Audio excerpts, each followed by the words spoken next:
There are stories about Spider-Man that everyone knows, the spider bite, the wrestling match, the terrible lesson learned too late on a quiet street in Queens. These are the stories that have been told and retold across decades, passed down through comics and films and conversations between people who grew up loving the same character, without ever quite knowing why.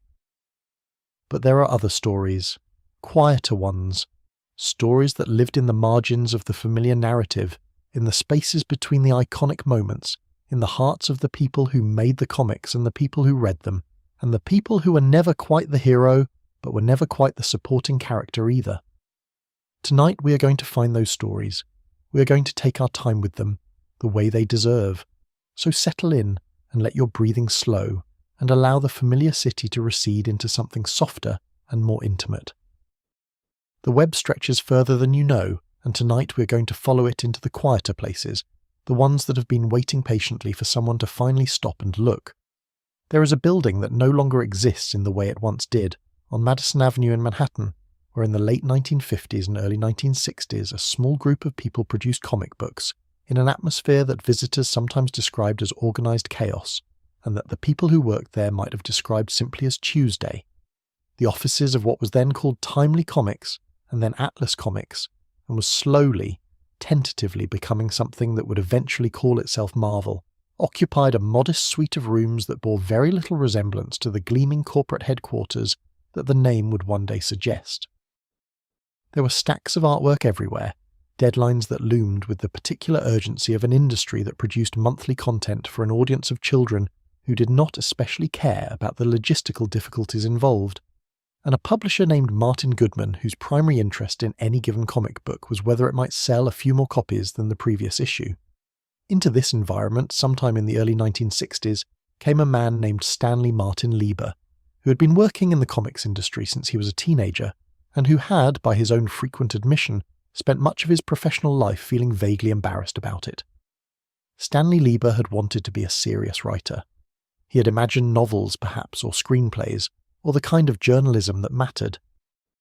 Instead, he had spent 20 years writing stories about characters he had not created, for an audience he was encouraged not to think too carefully about, under a pen name he had adopted so that his real name would remain unsullied for the serious literary career that never quite arrived.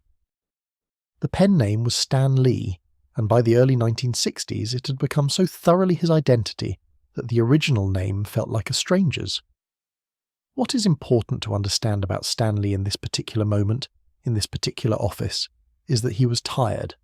Not physically tired, though the workload of a one-man writing operation producing multiple titles simultaneously was genuinely grueling, but tired in a deeper way, the way that people become tired when they have spent a long time doing something they believe to be beneath them.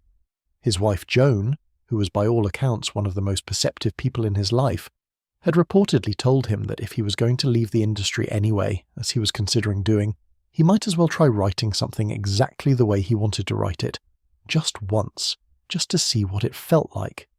It was advice that changed everything. Though neither of them could have known that at the time, the something he tried was Amazing Fantasy No. 15, published in August of 1962, and the someone who made it look the way it looked was a man named Steve Ditko, who occupied a very different kind of space in the world of 1960s comics, and who has remained, across the many decades since, one of the most genuinely mysterious figures in the history of the medium. Steve Ditko was not the kind of person who gave interviews. He was not the kind of person who attended conventions, signed autographs, or participated in the public mythology of his own work. He was a man who drew, who held his philosophical convictions with a seriousness that bordered on the sacred, and who believed with a quiet but unshakable certainty that the work ought to speak entirely for itself. Where Stan Lee was gregarious, performative, and constitutionally inclined toward self-promotion, Steve Ditko was interior, principled, and constitutionally inclined toward silence. That these two men produced anything together is something of a minor miracle. That what they produced together was Spider-Man is one of the genuine wonders of American popular culture. Ditko's visual conception of Peter Parker was specific and deliberate in ways that were immediately distinct from the superhero norm of the era. Where other heroes stood with their chests forward and their chins up, Peter Parker hunched. He angled. He occupied space apologetically, as if unsure whether he deserved to be in it. The Spider-Man costume, when it appeared, was Ditko's complete invention, and it was unlike anything else in comics at the time, with its webbed pattern and its large blank eyes that expressed emotion through posture rather than facial expression, because there was no facial expression to read. The mask was total. And the totality of that mask, paradoxically, made the character beneath it more human, not less, because the reader had to supply the emotion themselves, had to project their own feeling into those empty white lenses, which meant that whatever Peter Parker was feeling was also, in some measure, what the reader was feeling. Ditko drew 68 consecutive issues of The Amazing Spider-Man before he left, quietly and without announcement, in 1966. He had been working on the book for 4 years. He left without explaining why, which is to say he left in the only way that was consistent with his character. Because Steve Ditko did not believe that artists owed the public explanations. There were rumours, of course. There were accounts from people who had been adjacent to the situation, suggestions of disputes about credit, about money, about the direction of the stories. There was the famous disagreement about the Green Goblin. The Green Goblin had been Spider-Man's most persistent and most theatrical villain across the early run of the comic, a figure of enormous narrative menace whose secret identity had been kept carefully hidden from the readers across many issues, a slow mystery building toward a revelation. Ditko's position, which he held with characteristic firmness, was that the Green Goblin should turn out to be nobody, should be a stranger, a person the reader had never met and had no particular investment in. This was not merely a preference, but a philosophical stance. The randomness of evil, the way that the most dangerous people in the world are not always the ones connected to us personally, but sometimes simply the ones who choose, for reasons of their own damage and darkness, to cause harm. There was something truthful in this, something that reflected Ditko's objectivist convictions about the separateness of individuals and the responsibility each person bears for their own moral choices. Stan Lee disagreed. Stan Lee wanted drama, wanted connection, wanted the revelation of the Green Goblin's identity to hit the reader with the force of genuine personal betrayal. He wanted Norman Osborn, and he was the editor, so Norman Osborn it was. Ditko drew the issue in which the Goblin's face was finally revealed, and then, not long after, he was gone. The two men did not speak for many years. The exact nature of their falling out was never fully explained by either of them, in terms both clear and definitive, which is perhaps appropriate, because some of the most important creative partnerships in history end in a silence that the work itself cannot fully contain. What remained after Ditko's departure was the character they had made together, who belonged to neither of them individually and to both of them completely, and who went on into the care of other artists and writers who loved him and argued about him and reinvented him with each successive decade. John Romita Sr. took over the art and brought a warmth and romantic elegance to the visual storytelling that was entirely his own and entirely in service of the same essential character. Gil Kane drew Peter Parker with a physical expressiveness that captured the acrobatic joy of web swinging in ways that felt almost musical. Each artist brought something of themselves to a figure who was capacious enough to contain all of it. Stan Lee continued writing Spider-Man until 1972. A decade-long run that established the emotional and narrative foundation on which everything subsequent was built. He wrote with enthusiasm and velocity and a genuine instinct for the kind of soap opera complication that kept readers returning month after month, hungry to know what happened next. He gave Peter Parker his voice, that distinctive combination of wit and worry, the wisecracks deployed as a defense mechanism against fear, the self-deprecation that was also a form of self-knowledge. Whatever else might be said about the creative partnership's end, what Stan Lee gave Spider-Man endured, and Steve Ditko, who lived until 2018 and died as quietly as he had lived, left behind him not only Spider-Man but a body of work that has only grown in critical estimation across the decades since his departure from Marvel. His philosophical commitments, his refusal to compromise, his insistence on the absolute sovereignty of the individual artistic vision, made him a difficult collaborator and an irreplaceable artist. The blank eyes of the Spider-Man mask which he designed contain within them something of his own temperament, a refusal to be fully legible, a depth that cannot be read from the outside, a presence that asks you to bring something of yourself to the encounter. The two men who made Spider-Man were as different from each other as two people sharing an office could be. One loved the spotlight and the other avoided it with the dedication of a man who considered public attention a kind of contamination. One believed that stories should connect people to each other through the warmth of shared feeling, and the other believed that stories should illuminate the separateness of individuals and the weight of personal moral choice. Between them, in the productive tension of their disagreement, they created something that was larger than either of their individual convictions, a character who was both deeply connected and profoundly alone, who made people feel warmly understood, and who also, in his best moments, reminded them that the choices they made were entirely their own to make and entirely their own to live with. That character has now existed for more than 60 years. He has been drawn by hundreds of artists and written by hundreds of writers and read by hundreds of millions of people across every country in the world. He has been translated into nearly every language. He has been the subject of films and television programs and theatrical productions and academic essays and fan-made stories of every conceivable variety. And through all of it, through every reinvention and reinterpretation and reimagining, something fundamental has persisted. Something that was established in those modest offices on Madison Avenue by a tired writer taking his wife's advice, and an introverted artist who believed absolutely in the importance of what he was doing, even if he would never explain precisely why. The spider's web, it turns out, is very strong. Even after 60 years it holds. Before there was a spider bite, before there was a costume or a web shooter or a name that anyone would ever recognize, there was simply a boy. And the boy, if you watched him carefully, if you sat quietly in the back of one of his classrooms or followed him at a respectful distance through the tree-lined streets of Forest Hills, Queens, was doing something that looked from the outside like nothing in particular but was, from the inside, something very close to everything. He was thinking. He was always thinking. And the quality of that thinking, the particular texture of the interior world that Peter Benjamin Parker carried with him everywhere he went, is perhaps the most untold part of his entire story, because it happened in silence. And silence does not make for dramatic panels, and the comics medium has always been most comfortable with what can be seen. What could not be seen, and what the early comics only occasionally paused to honour, was the specific shape of Peter's loneliness.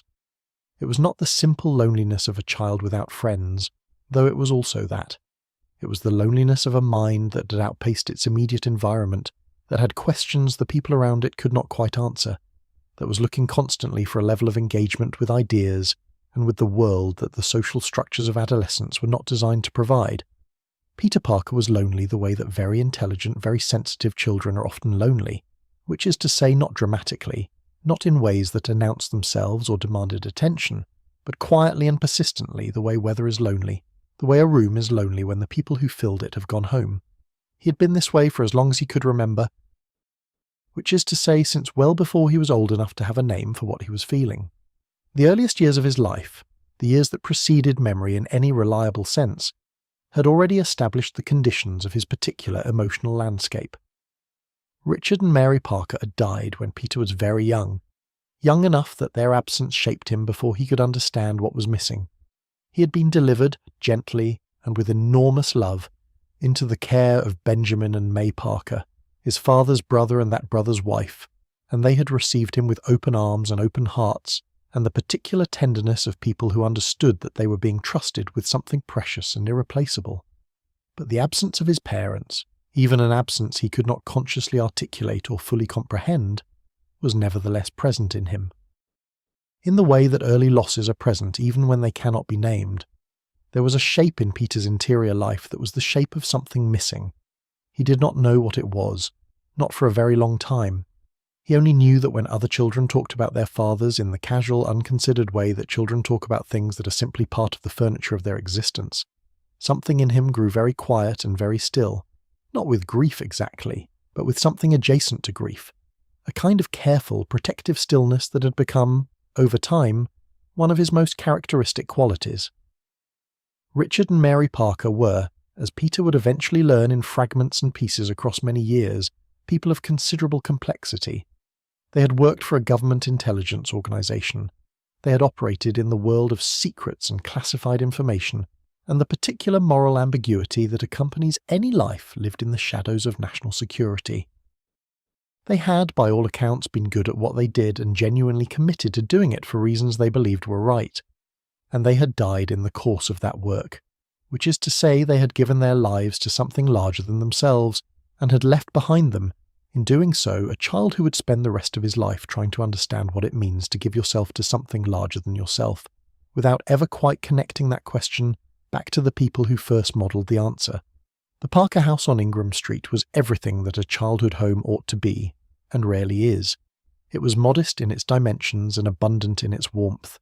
A small 2-story house in a neighbourhood of small 2-story houses, where the gardens were tended with the kind of careful attention that suggests the gardener understands that beautiful things require consistent, unglamorous effort. May Parker's garden was exactly that kind of beautiful thing.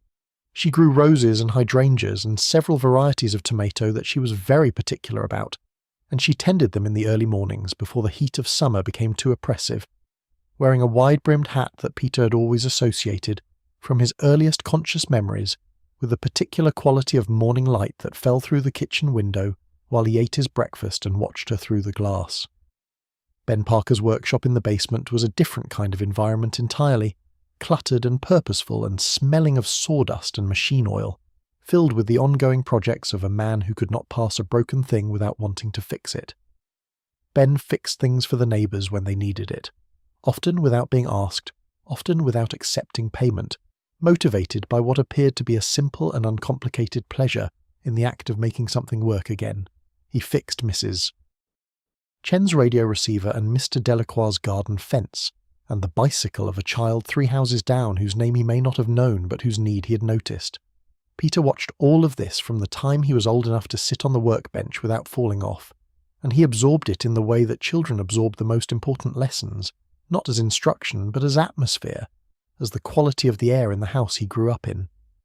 What Ben and May gave Peter, in addition to shelter and food and clothing and the ordinary material provisions of a stable childhood, was a moral environment.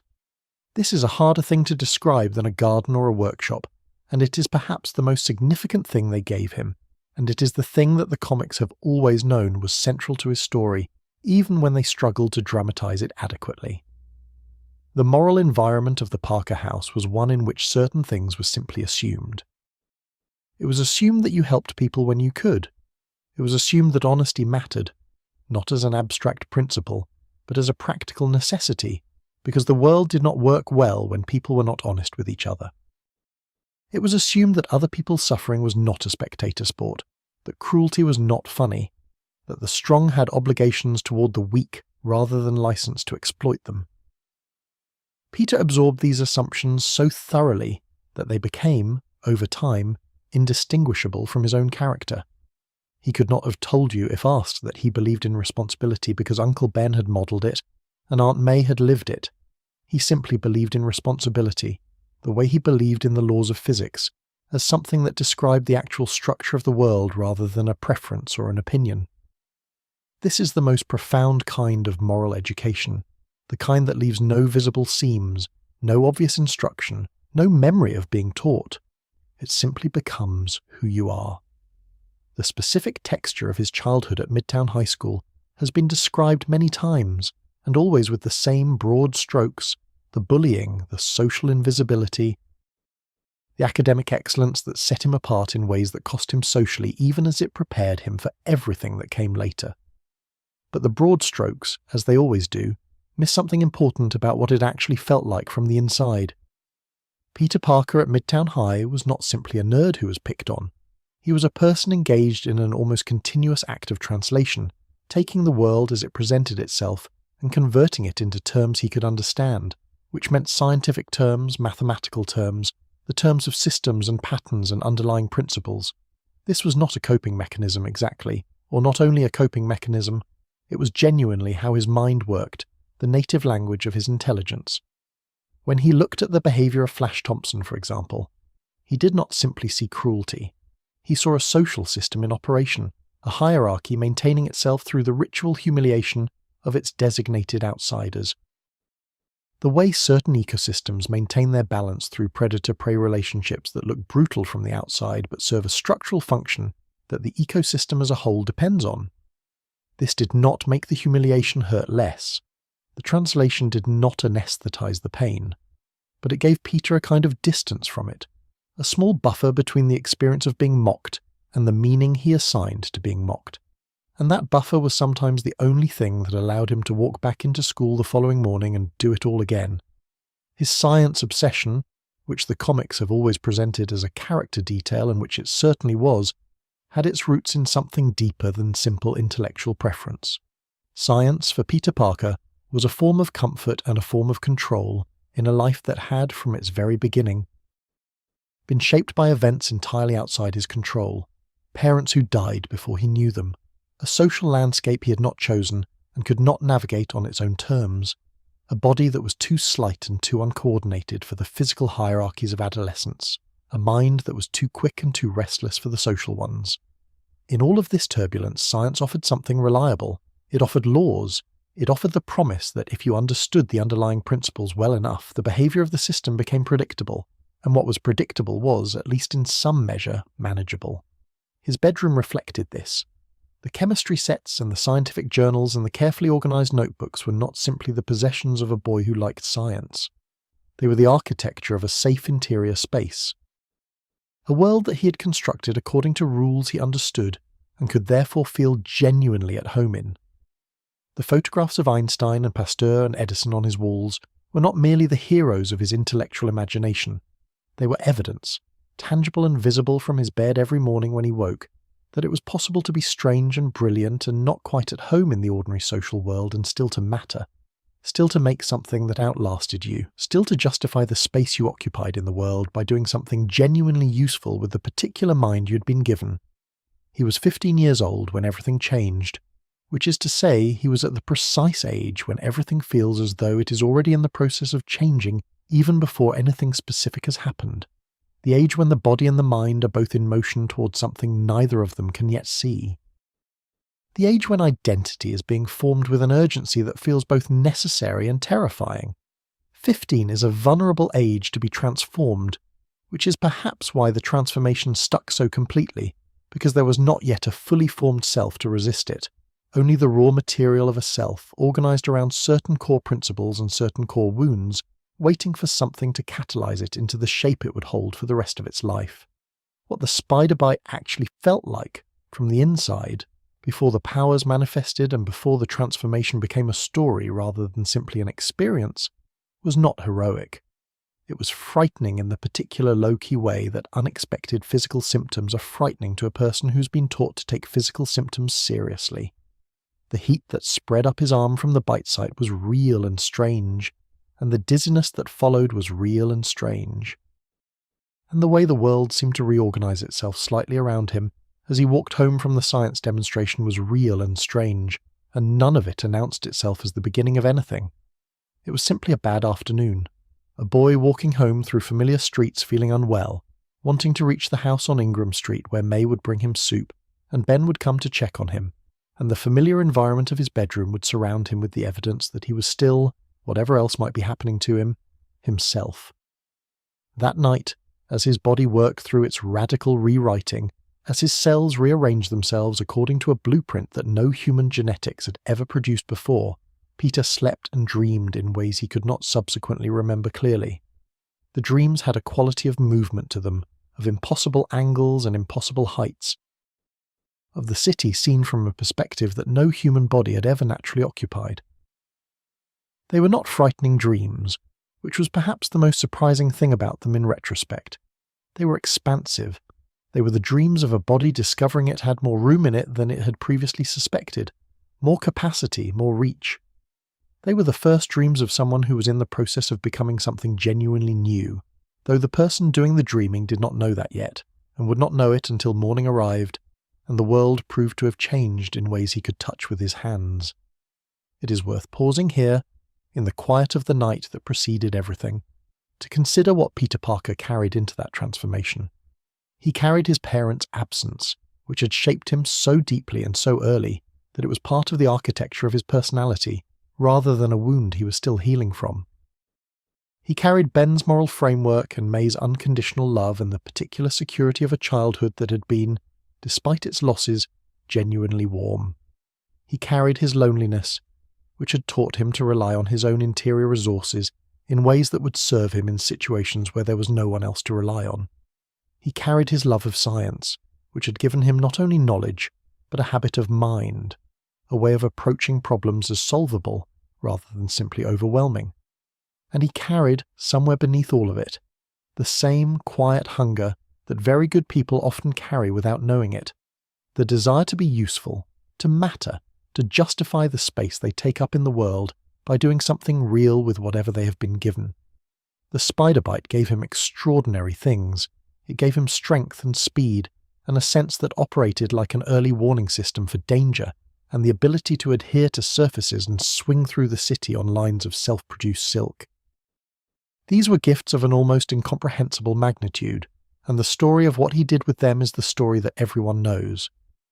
But the spider bite did not give him the thing that made him Spider-Man. The thing that made him Spider-Man was already there, in the house on Ingram Street, in the workshop in the basement, in May's garden in the early morning light, in every quiet evening when Ben had sat beside him and talked about nothing in particular and everything that mattered. The transformation gave Peter Parker extraordinary capabilities. What made him worthy of them had been growing in him for 15 years, patient and unannounced, waiting for the moment when it would be needed. The transformation that remade Peter Parker's body and set his heroic life in motion did not remake the world around him, and the world around him continued, as worlds do, to be populated by people whose own stories were unfolding, with the same complexity and quiet urgency as his.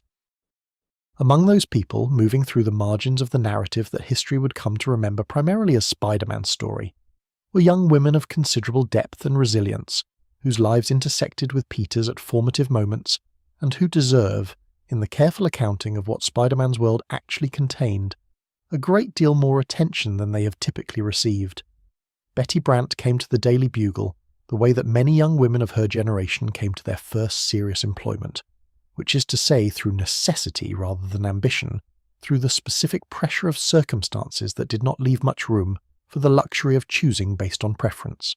She was 17 years old when she began working as Jonah Jameson's secretary, which meant she was only a few years older than Peter, when he first walked nervously through the Bugle's doors with his envelope of Spider-Man photographs.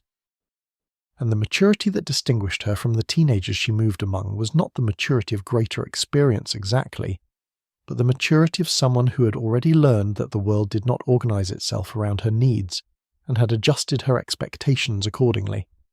Her brother Bennett was the central fact of Betty's emotional life during those years, the weight she carried most continuously and most privately.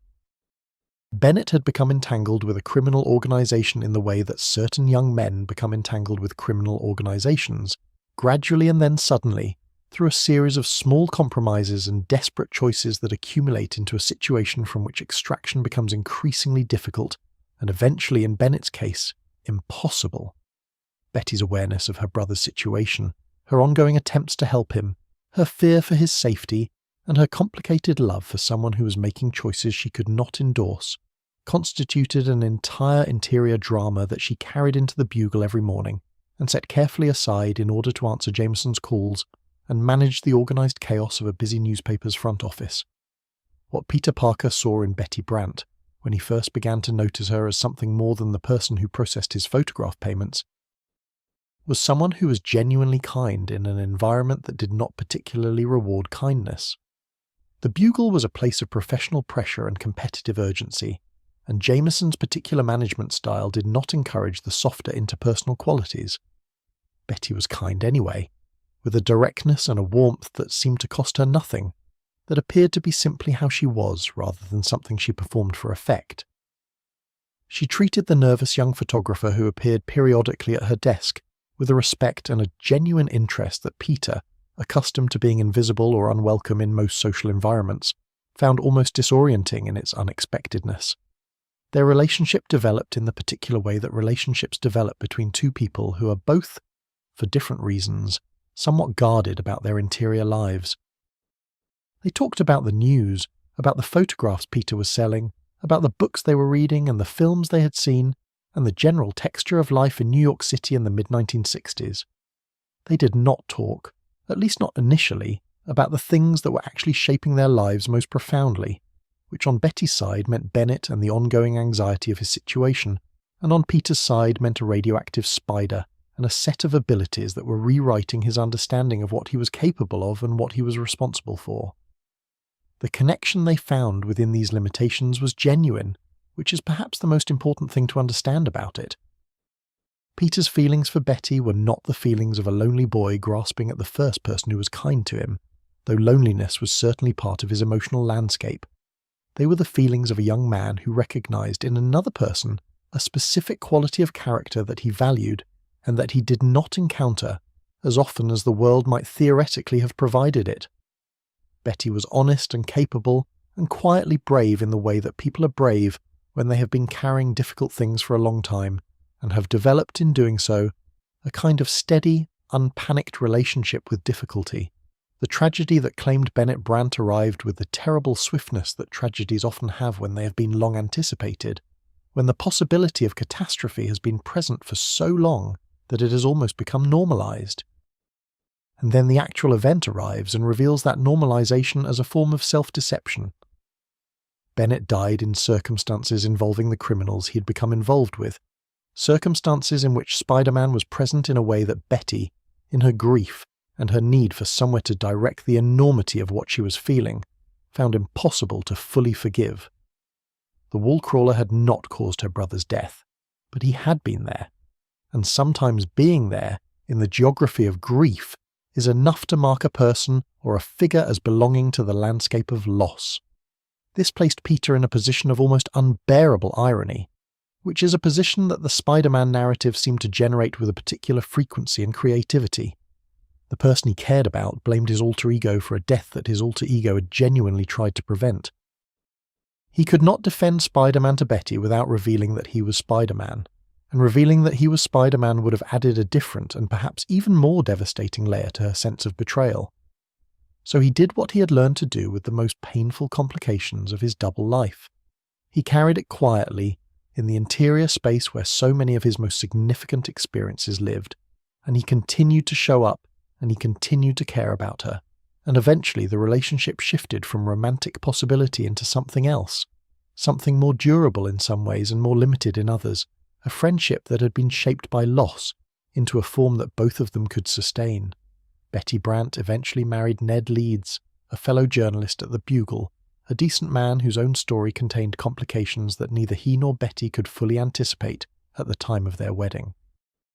Their marriage was, by most visible measures, a functional and reasonably happy one, and Betty built within it a professional life of genuine accomplishment, developing from Jameson's secretary into a journalist in her own right, a reporter who covered stories with the same quiet competence that had characterized everything else she did.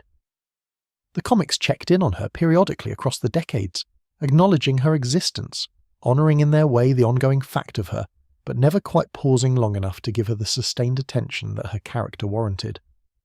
What Betty Brant represented in Peter Parker's life, beyond the specific feelings of his adolescence and the specific grief of their romantic conclusion, was something that the narrative of Spider-Man has not always been comfortable acknowledging.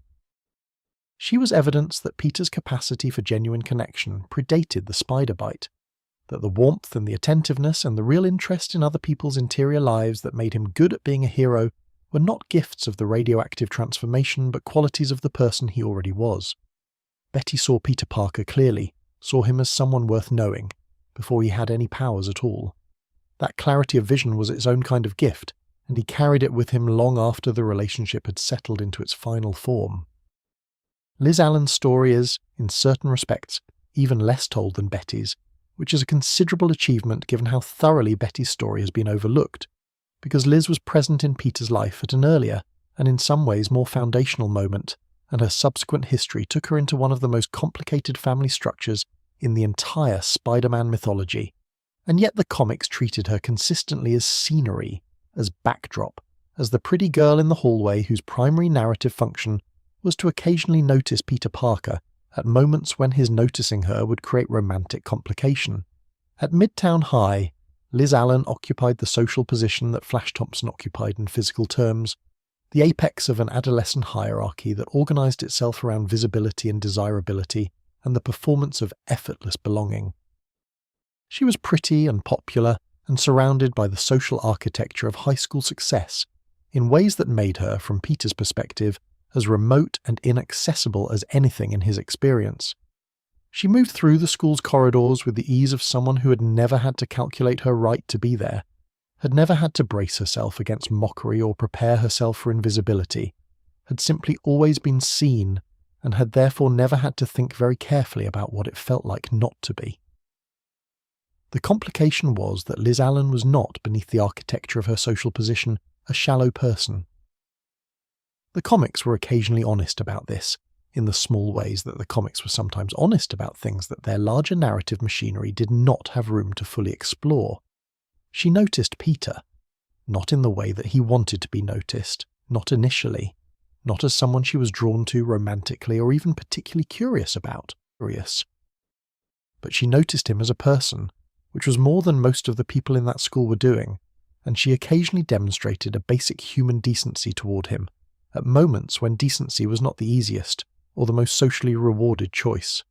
Her gradual awakening to Peter's actual qualities, which the comics dramatized through the conventional mechanism of his growing confidence following the spider bite, contained within it something that the conventional romance narrative did not fully honor. Liz's interest in the new, more confident Peter was not simply the superficial attraction of someone responding to a change in surface presentation. There was, in her noticing of him, some recognition of qualities that had always been there and that she had simply not had the particular attentiveness to see before. The social world of high school is not organized to reward attentiveness of that kind, and Liz had been formed by that social world as thoroughly as Peter had been formed by his exclusion from it. She came too late to Peter's story in the romantic sense, which is to say she arrived at a moment of genuine interest at precisely the time when his emotional attention was moving toward other people and other possibilities. The timing had its own quiet sadness. There is something particularly melancholy about the recognition that arrives after the window is closed, the seeing of something clearly at precisely the moment when clarity can no longer change anything important. Liz experienced this with a grace that the comics did not always give her sufficient credit for. Her subsequent life took her in a direction that no reader of her high school appearances could have predicted, which is perhaps the most honest thing about it. She married Harry Osborn, which meant she married into the particular inheritance of the Osborn family, with all of the darkness and complication and unresolved damage that inheritance contained. She had a son, Normie, who carried his grandfather's name and something of his grandfather's genetic legacy, which is a weight that no child should carry, and that Liz spent considerable energy trying to mitigate through the quality of the love and the stability she provided as his mother. The Liz Allan who raised Normie Osborn was a more complicated and more interesting person than the Liz Allan who had moved through Midtown High's corridors with the ease of someone who had never had to earn her right to be there. She had been educated by life in the ways that life educates people who are willing to pay attention, which is to say through difficulty and loss, and the gradual recognition that the social currencies of adolescence do not translate into the currencies that adult existence actually trades in. She had loved Harry, with all of his complications and his damage and his intermittent brilliance. She had grieved him. She had continued, as people who have genuinely loved someone and genuinely lost them must continue, because the alternative to continuing is not available. The pattern that connects Betty Brant and Liz Allan, if one pauses long enough to look for it, is a pattern of resilience that the narrative of Spider-Man has tended to treat as background rather than subject. Both women entered Peter Parker's story carrying their own significant interior lives, their own losses and hopes, and specific forms of quiet courage. Both of them experienced the particular education of loving, or almost loving, someone whose true self they could not fully access, someone who was always partly elsewhere, partly occupied by a dimension of his existence that he could not share. Both of them continued beyond the edges of Peter's story, living their lives with a competence and a dignity that the comics registered intermittently and honoured insufficiently. What their stories taken together suggest about the world that Spider-Man inhabited is something that the most thoughtful readers of the comics have always sensed, without always having the language to articulate. The wall-crawler swung through a city full of people who were themselves engaged in the ongoing work of surviving and adapting and loving imperfectly, and recovering from losses they had not chosen. The women who moved through Peter Parker's early life were not supporting characters in any meaningful sense of the word. They were people, full and specific and irreducible, whose lives had weight and consequence, and the particular beauty of things that persist without requiring an audience. Betty Brant kept going to work every morning at the Bugle, kept writing her stories, kept being the person she had always been, honest and capable and quietly brave. Liz Allan kept raising her son, kept managing the complicated inheritance of the family she'd married into, kept being more than the pretty girl in the hallway who had once, briefly, considered the possibility of the awkward boy from Queens. Their persistence, their ongoing presence in the world that Spider-Man protected, was itself a kind of answer to the question that his story was always implicitly asking. The question of what heroism is ultimately for. It is for this. For the ordinary continuation of ordinary lives. For the quiet courage of people who do not have superpowers and do not swing between buildings and do not make the front page of the Daily Bugle, but who get up every morning and face whatever the day contains and keep, with extraordinary steadiness, going. Among all the people whose lives were shaped and complicated by Spider-Man's existence, among all the figures who moved through the web of relationships and consequences that the wall-crawler's presence in New York City generated, there is one who stands apart from the others in a particular and illuminating way. Not because he was the most dangerous or the most loyal or the most deeply wronged, but because he was the most contradictory, and because his contradictions were, when examined with sufficient patience and sufficient generosity, the most human thing about him. J. Jonah Jameson spent the better part of 4 decades telling anyone who would listen that Spider-Man was a menace, a fraud, a costumed criminal in the business of self-promotion rather than genuine heroism, and he was wrong about nearly all of it. But understanding why he was wrong, and understanding what drove him to be wrong with such consistency and such passion and such genuine conviction, requires understanding who J. Jonah Jameson actually was beneath the mustache and the cigar and the perpetual roar of editorial outrage, and that understanding reveals a man considerably more complex and considerably more sympathetic than the comic's most reliable comic antagonist might initially suggest. He had been, before he became the caricature that the narrative sometimes allowed him to settle into, a journalist of genuine courage and genuine principle. This is the part of Jonah's story that the Spider-Man comics have always known, but have not always remembered to foreground. The part that requires holding 2 seemingly incompatible truths simultaneously, that a man can be genuinely principled in some domains of his life and genuinely wrong-headed in others, and that the wrong-headedness does not cancel the principle any more than the principle excuses the wrong-headedness. Jameson had fought for civil rights in his newspaper at a time when doing so was professionally risky and personally dangerous. He had published stories that powerful people wanted suppressed. He had taken positions that cost him advertisers and threatened his publication's financial stability because he believed that a newspaper's obligation to the truth was not negotiable, was not something to be weighed against commercial considerations and found sometimes wanting. These were not small things. In the landscape of mid-20th century American journalism, they were acts of real moral seriousness, committed by a man who understood what they cost and paid the cost without excessive complaint. The particular wound in Jonah's character that made Spider-Man intolerable to him was not simple jealousy, though jealousy was present in it, and not simple fear, though fear was present in it too. It was something more specific and more interesting, rooted in his understanding of what heroism ought to look like and what it ought to cost. Jameson had built his conception of heroism around a particular model, the model of the identified, accountable, publicly known individual who stood up for what was right under their own name, who accepted the consequences of their actions and the scrutiny of their community, who did not hide their face. This model of heroism was not an unreasonable one. It was, in fact, a model with genuine moral weight, because accountability is genuinely important, because the capacity to act without identification is genuinely susceptible to abuse, because a society in which masked figures exercise power over other people without any mechanism of democratic oversight has something legitimately problematic at its centre. Jonah understood all of this, and he was not wrong to understand it. What he could not manage, what the particular architecture of his personality made essentially impossible, was the step from that understanding to the recognition that Spider-Man, whatever his theoretical accountability problems, was in practice using his power consistently and at great personal cost in service of people who needed protecting.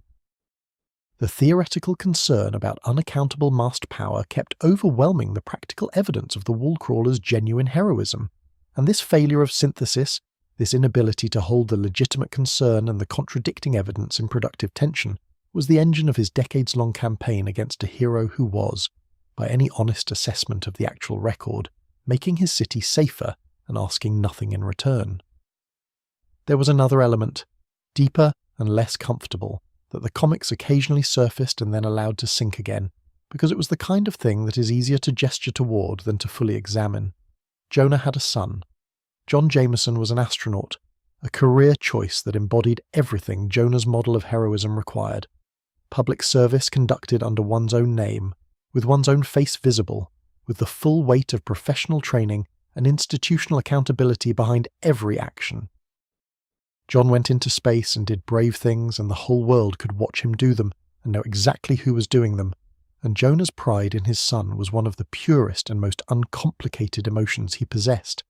A love expressed through admiration that required no translation, no ambivalence, no management of contradictory feelings. The contrast between John Jameson and Spider-Man was not accidental in Jonah's emotional landscape. It was the organizing principle of his grievance. Here was his son, brave and public and accountable, serving his country and his city in ways that everyone could see and measure and properly honor. And there was Spider-Man, anonymous and unaccountable, celebrated by the same public whose celebration of his son Jonah wanted more of, getting the front pages and the popular enthusiasm and the kind of mythological weight that Jonah felt, somewhere beneath the editorial outrage, that John's genuine courage had earned and was being somehow denied by the presence of a more dramatic alternative. This was not a rational position. Jonah knew, on some level, that public attention is not a fixed quantity, that Spider-Man's popularity did not mathematically diminish John's accomplishments, but feelings are not rational positions, and the feeling that his son was being overshadowed by a fraud was one that Jonah had never found a way to fully metabolize. John Jameson himself was, it should be noted, a person of genuine warmth and groundedness, who did not appear to share his father's resentment of Spider-Man, and who had, on various occasions, been saved by the wall-crawler from circumstances that would have been fatal without intervention. The relationship between John and his father was loving but not uncomplicated, shaped by Jonah's particular way of expressing love, which was primarily through the articulation of pride and the maintenance of high standards, rather than through the softer and more directly nurturing forms of affection that children, even adult children, often hunger for most. John had grown up knowing he was loved. He had also grown up knowing that the love was conditional, in the particular way that high-achieving parents' love is sometimes conditional, not on success exactly, but on a certain kind of seriousness, a certain alignment with the values the parent held most dear. Jonah held journalism dear in the way that people hold dear the thing that saved them, the vocation, or the practice, or the set of principles that gave them a way of being in the world when the world did not otherwise seem to be offering one. He had come to journalism as a young man with an anger about injustice and an instinct for the truth that the profession, at its best, gave him a legitimate channel for. The Daily Bugle was not simply a business to him, though he managed it with the unsentimental attention to financial reality that a business requires. It was a mission. It was the ongoing project of his life, and the way he ran it, the standards he maintained, the fights he was willing to pick on behalf of what he believed the paper stood for, reflected a genuine and deeply held belief that a free press was one of the most important mechanisms a democratic society possessed for keeping power honest. This made his campaign against Spider-Man genuinely painful to observe clearly, because it represented a failure of the very principles he otherwise championed, a commitment to truth that did not extend to honestly assessing the evidence about a figure he had already decided to dislike was not really a commitment to truth. It was a commitment to a narrative, which is a very different thing, and Jonah was too intelligent not to know the difference, which suggests that his campaign against Spider-Man operated in a compartment of his psyche, that his journalistic principles were not permitted to enter, a space governed by feeling rather than evidence, maintained by emotional need rather than professional integrity. The moments when Jameson's humanity broke through the editorial persona were, for that very reason, among the most revealing in the long history of his relationship with the wall-crawler. There were scenes, distributed across decades of comics, small and not always heavily emphasized, in which something other than antagonism surfaced between them.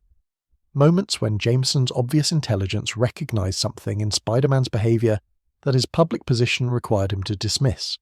Moments when gratitude threatened to override grievance, when the person who had just been saved could not quite maintain the position that the thing doing the saving was not worth saving from.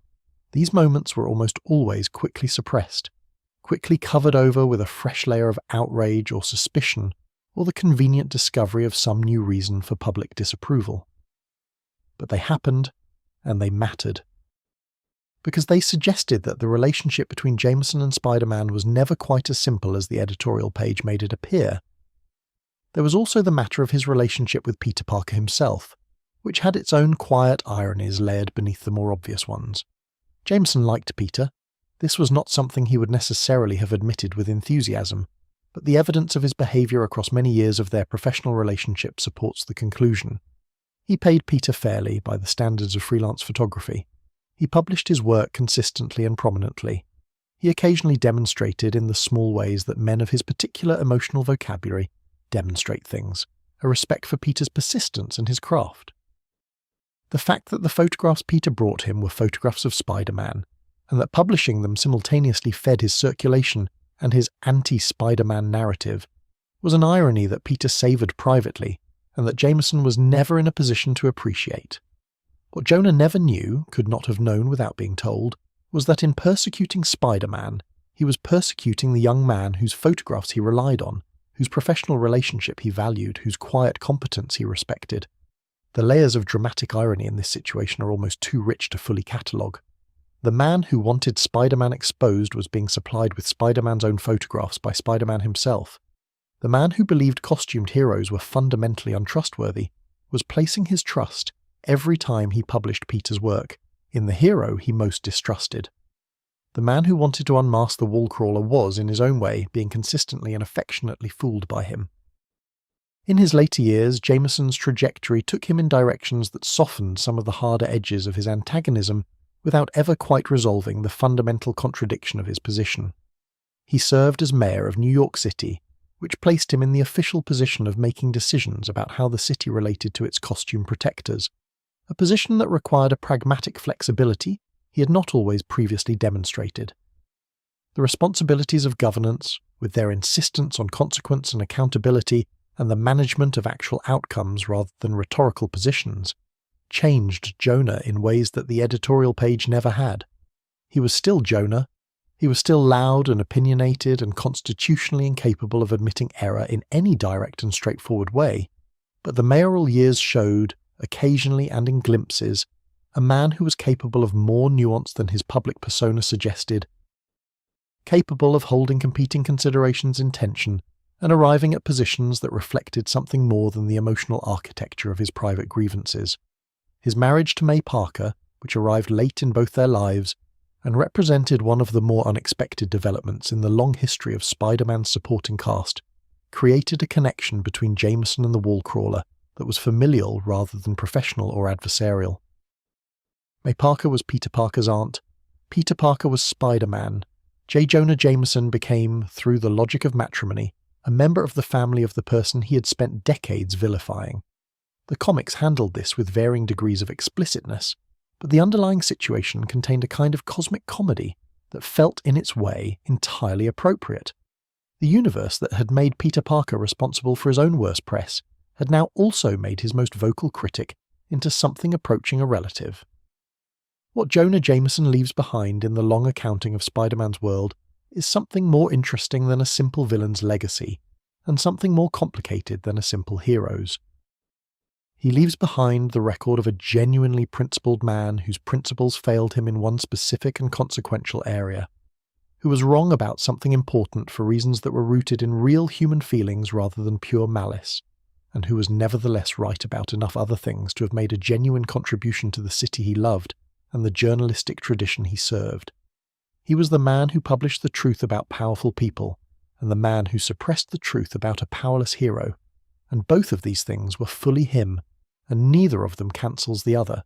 He was, in the end, entirely human, which is perhaps the most that can be said of anyone, and perhaps also the most that needs to be said.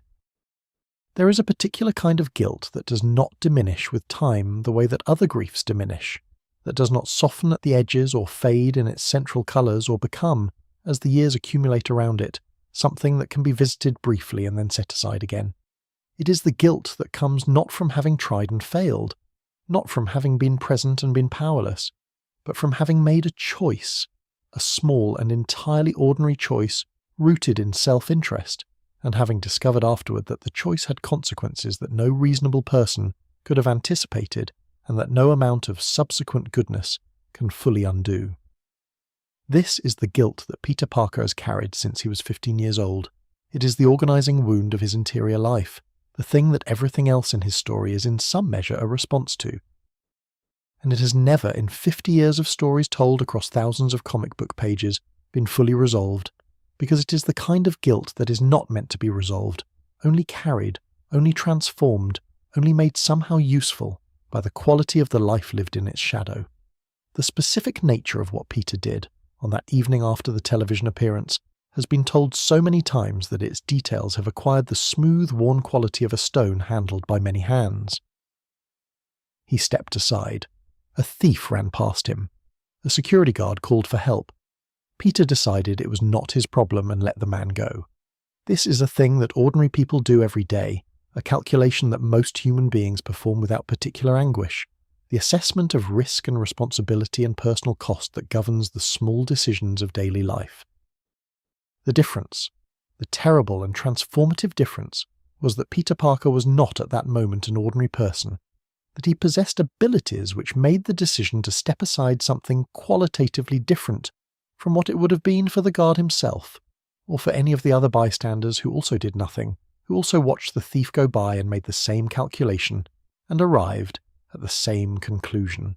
What Peter could not have known, stepping aside on that ordinary evening in that ordinary building, was that the thief would within days encounter Ben Parker, and that the encounter would end with a gunshot, and a man dying on a quiet street in Queens, and the world reorganising itself permanently around an absence that nothing would ever fill. The unknowability of this is important, and the comics have occasionally acknowledged it, because it is the thing that gives the guilt its particular complexity.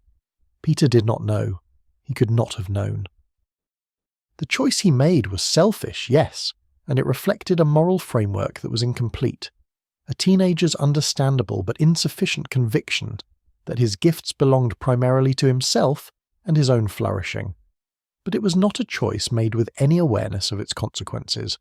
He was not indifferent to Ben Parker's life. He simply did not know that Ben Parker's life was what was at stake, and yet, the guilt persists and has always persisted, because the heart does not organise itself according to the logic of unknowability. The heart knows only what happened, knows only that a man is gone and a choice was made, and that the choice and the loss exist in a relationship of cause and effect that no amount of epistemological nuance can fully dissolve. Peter knows that he did not know. He has always known that he did not know, and he has carried the guilt anyway, fully and without much relief, because the part of him that loved Ben Parker and was shaped by Ben Parker understands that the not knowing is not absolution. It is simply context, the frame within which the guilt must be understood without being erased. Across 50 years of Spider-Man stories, the shadow of Uncle Ben has appeared in forms ranging from the explicit to the almost subliminal. There are the direct appearances, the dreams and the memories and the occasional supernatural or quasi-supernatural encounters in which Ben's presence surfaces from whatever space the beloved dead continue to occupy, in the psyches of those who loved them. These moments are among the most emotionally powerful in the entire history of the character, not because they are dramatic in any action-oriented sense, but because they are honest about the way grief actually operates, which is to say, without much respect for the boundaries between past and present, without any particular concern for narrative tidiness, arriving at its own hours and in its own register, and demanding, when it arrives, a quality of attention that cannot be refused. The anniversaries are quieter and perhaps more revealing. There are issues scattered across the long publication history where the anniversary of Ben's death is acknowledged, where Peter takes a moment, sometimes only a panel or two, to remember.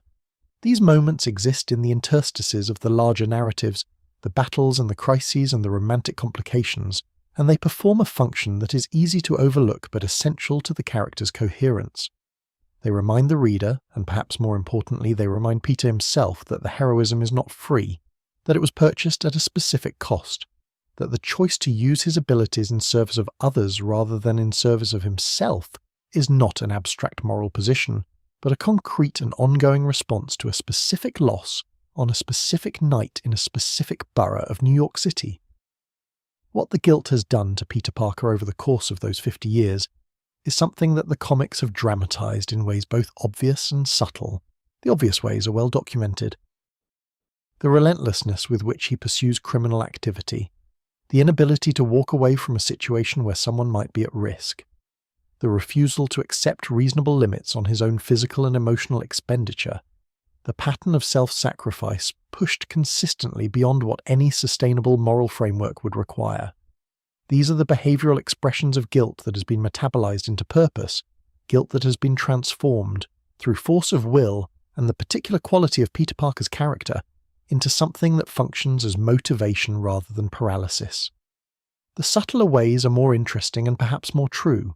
There is a quality in Peter's heroism that has always been slightly desperate, slightly excessive, slightly beyond what the situation strictly requires. He does not simply stop criminals. He haunts himself afterward over the ones he did not stop, the ones who got away, the harm that occurred in the window between his awareness of a threat and his ability to address it. He does not simply accept that he cannot be everywhere at once, cannot prevent every act of violence or cruelty or negligence that the city generates in its enormous and indifferent abundance. He holds himself to a standard of comprehensiveness that no single person, however gifted, could meet, and he experiences the gap between that standard and his actual capabilities as a form of ongoing failure. This pattern, this refusal to accept the limitations that any honest accounting of his situation would require him to accept, is the guilt speaking. It is Ben Parker's death still organizing Peter's relationship to his own responsibilities, still insisting that the cost of one failure was so catastrophic that no subsequent failure can be permitted, even though subsequent failures are inevitable, even though the insistence itself extracts a cost from Peter's well-being and his relationships and his capacity for the kind of sustainable heroism that a long career actually requires. The guilt has made him a better hero than he might otherwise have been. It has also made him, in certain respects, a worse one, by making it very difficult for him to distinguish between the reasonable and the unreasonable demands of his vocation. May Parker's relationship to the same loss has its own texture and its own complexity, and it has been given, across the history of the comics, considerably less sustained attention than it deserves. May lost her husband. This is a fact so simple that it is easy to pass over without fully inhabiting, but inhabiting it for a moment reveals its weight. She and Ben had built a life together, had made their modest house on Ingram Street into a home, had organized their days around each other's presence with the particular intimacy of a long and genuinely loving marriage.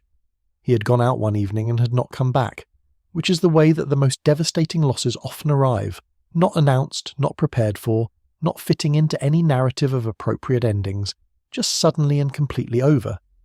Her grief was private in the way that May's most significant interior experiences have always been private, conducted behind the warm and capable exterior that the world saw, and that Peter depended on during those first terrible weeks and months after Ben's death. She did not have the option of public collapse. Peter needed her, needed the stability of her presence and the continuation of the home that she and Ben had made.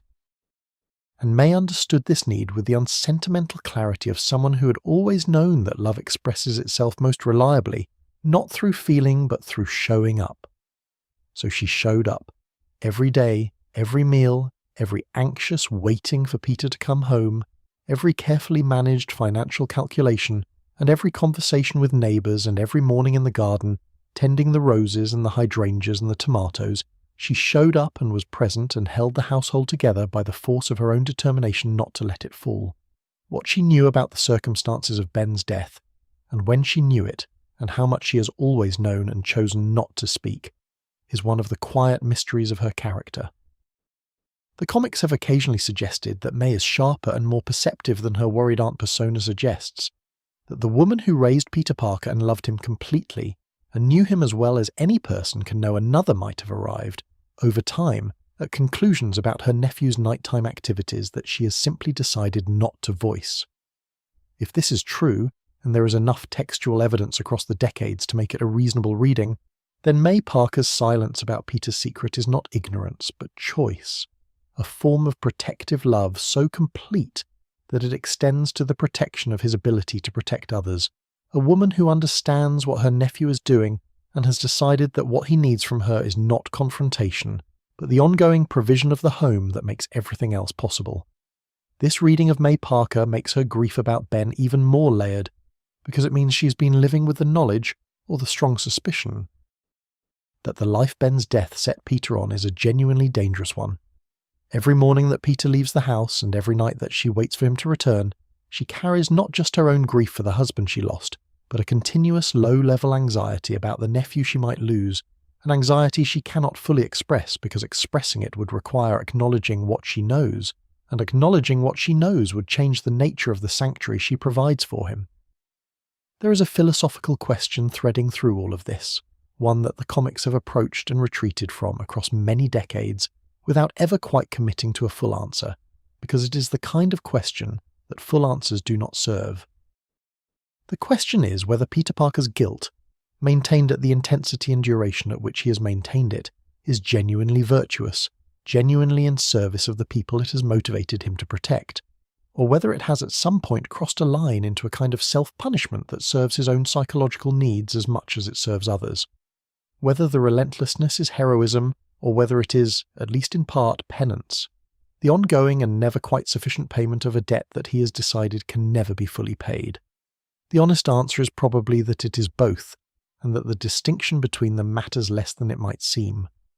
The people Peter has protected across 50 years of stories have been genuinely protected. Regardless of whether his motivation in protecting them was pure altruism, or a complex mixture of altruism and guilt, and the need to feel that his existence has justified itself against the standard set by a quiet man who fixed neighbours' appliances in his basement and never asked for anything in return. The protection was real. The heroism was real. The motivation is complicated, as all human motivations are complicated, and complication does not negate reality. What Uncle Ben gave Peter, in dying the way he died at the moment he died under the circumstances he died under, was the most difficult and most durable gift that one person can give another, which is a reason that cannot be taken away. The spider bite gave Peter his powers. Ben's death gave Peter his purpose, and purpose, once genuinely acquired, once rooted deeply enough in the self that it has become indistinguishable from identity, is the most resilient thing a person can possess. It survives failure and loss and public condemnation and private doubt, and the accumulated exhaustion of a life lived in continuous service of an obligation that has no natural endpoint. It survives because it is not external to the self but constitutive of it, because the person Peter Parker has become is not a person who could stop, not really, not without becoming someone he would no longer recognize. Ben Parker did not know any of this on the evening he died. He went out into his ordinary evening carrying his ordinary self. The man who fixed things and helped neighbours and told terrible jokes at dinner and called his nephew Tiger with the uncomplicated warmth of someone who simply loved without condition or strategy. He didn't know he was about to become the moral foundation of a hero, the organising wound of a remarkable life, the ghost who would appear in dreams and memories for 50 years and counting, always present, always generative, always the still point around which the long spinning story of Spider-Man continued to turn. He was simply a good man going about his evening, which is perhaps the most that anyone can be, and which turned out in the strange calculus of this particular universe to be more than enough. Not every person who puts on a costume and decides to become something larger than themselves arrives at that decision from the same direction, or with the same resources, or with any particular guarantee that the universe will receive their ambitions with the seriousness they intended. The rogues gallery that accumulated around Spider-Man across the decades of his career contained, at its most visible and most discussed levels, figures of genuine menace and psychological complexity, the Osborns and their inherited darkness, the Octavius brilliance curdled into megalomania, the alien symbiotes and their hungry loneliness. These are the villains that fill the retrospectives and anchor the anniversary issues and get the prestige adaptations. But beneath them, in the deeper and less visited waters of Spider-Man's publication history, there exists an entire ecology of figures who arrived with ambitions more modest, and resources more limited, and outcomes more quietly sad, and who deserve, in the careful and unhurried accounting that this particular evening allows for, a quality of attention that the main narrative has rarely found time to provide. The existence of these figures, the ones the comics sometimes called D-list villains with a mixture of affection and condescension, tells a story about Spider-Man's world that the A-list villains cannot tell, because the A-list villains, for all their psychological richness, are fundamentally extraordinary people whose damage or genius or cosmic misfortune has elevated them above the ordinary conditions of human life into something more dramatic and more legible. The forgotten villains are not extraordinary.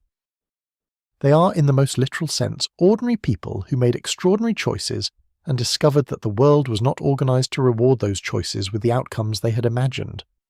Their stories are, in their way, the most human stories in the entire Spider-Man mythology, and they are funny in the way that only genuinely human things can be funny, which is to say with an undercurrent of sadness that the laughter does not quite cover.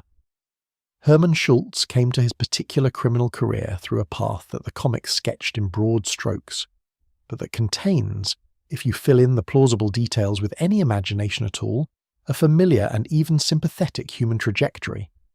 He was a career criminal of the conventional variety before he became the Shocker, a safecracker of apparently considerable skill who found himself in prison with time on his hands and an engineering aptitude that the legitimate world had never found a proper channel for. The vibroshock gauntlets he constructed during his incarceration were, by any honest technical assessment, a remarkable achievement. Devices that generated powerful blasts of vibrating air pressure, capable of knocking Spider-Man across a city block, built from materials available in a prison workshop by a man with no formal engineering training. This is genuinely impressive. Herman Schultz was, in his way, almost as inventive as Peter Parker, operating with fewer resources and without the benefit of a science education, driven by the same combination of necessity and natural aptitude that has always been the mother of the most interesting inventions. What distinguished Herman from the more celebrated villains of Spider-Man's world was not a lack of capability, but a lack of ambition of the grandiose variety. He did not want to rule the city or destroy the wall-crawler or prove his intellectual superiority to a world that had dismissed him. He wanted to rob banks. He wanted to do this professionally, with appropriate equipment and reasonable preparation, and then he wanted to be paid for it, and left alone. The quilted suit he wore, which became his most recognizable visual characteristic and the source of considerable mockery from critics who found it aesthetically undignified, was not a fashion statement or a dramatic costume in the superhero tradition. It was practical vibration dampening, engineering in service of worker safety. Herman Schultz wore his ridiculous quilted suit for the same reason that construction workers wear hard hats, because the alternative was absorbing the feedback from his own weapons. And he had made a sensible professional decision to avoid that outcome. His encounters with Spider-Man across the decades had a quality that the comics occasionally acknowledged with something approaching warmth, the quality of a recurring professional relationship between two people who have come to understand each other's capabilities and limitations without any particular personal animosity entering the equation. Herman was not trying to kill Spider-Man. He was trying to complete his robberies and depart before Spider-Man arrived, and when that proved impossible, he was trying to escape, and when that also proved impossible, he was accepting arrest with the philosophical resignation of someone who understood that this was an occupational hazard of his chosen profession, and who fully intended to return to that profession at the earliest reasonable opportunity. There is something almost restful about this clarity of purpose, this absence of cosmic pretension, this willingness to simply be what one is without embellishment. The Gibbons story is less comfortable and more genuinely sad, because it contains within it something that the Shocker's professional pragmatism does not, which is genuine longing of the kind that cannot be satisfied by any amount of competent bank robbery. Martin Blank was born with a physical appearance that evoked, inescapably and cruelly, the simian rather than the human, with a posture and a facial structure that placed him outside the range of what the social world recognized as belonging, that made every public encounter a negotiation with other people's discomfort and prejudice. He had not chosen this. He had not arrived at his appearance through any act of will or any accident of his own making. He had simply been born into it, and the world had responded to his birth with the particular cruelty that the world reserves for those whose bodies do not conform to its preferred specifications. What Martin Blank wanted when he approached Spider-Man with his proposition was friendship.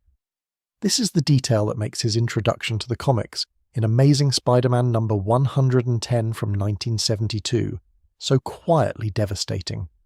He had developed, in his isolation, an athletic ability that genuinely rivaled Spider-Man's in certain respects, a capacity for acrobatic movement and physical strength that had grown in the absence of normal social development the way that certain faculties grow when others are denied, and he wanted to use that ability as a partner, a fellow hero, someone who would stand beside him and perhaps, through the implicit social endorsement of that partnership, help him belong somewhere in the world that had never quite found room for him.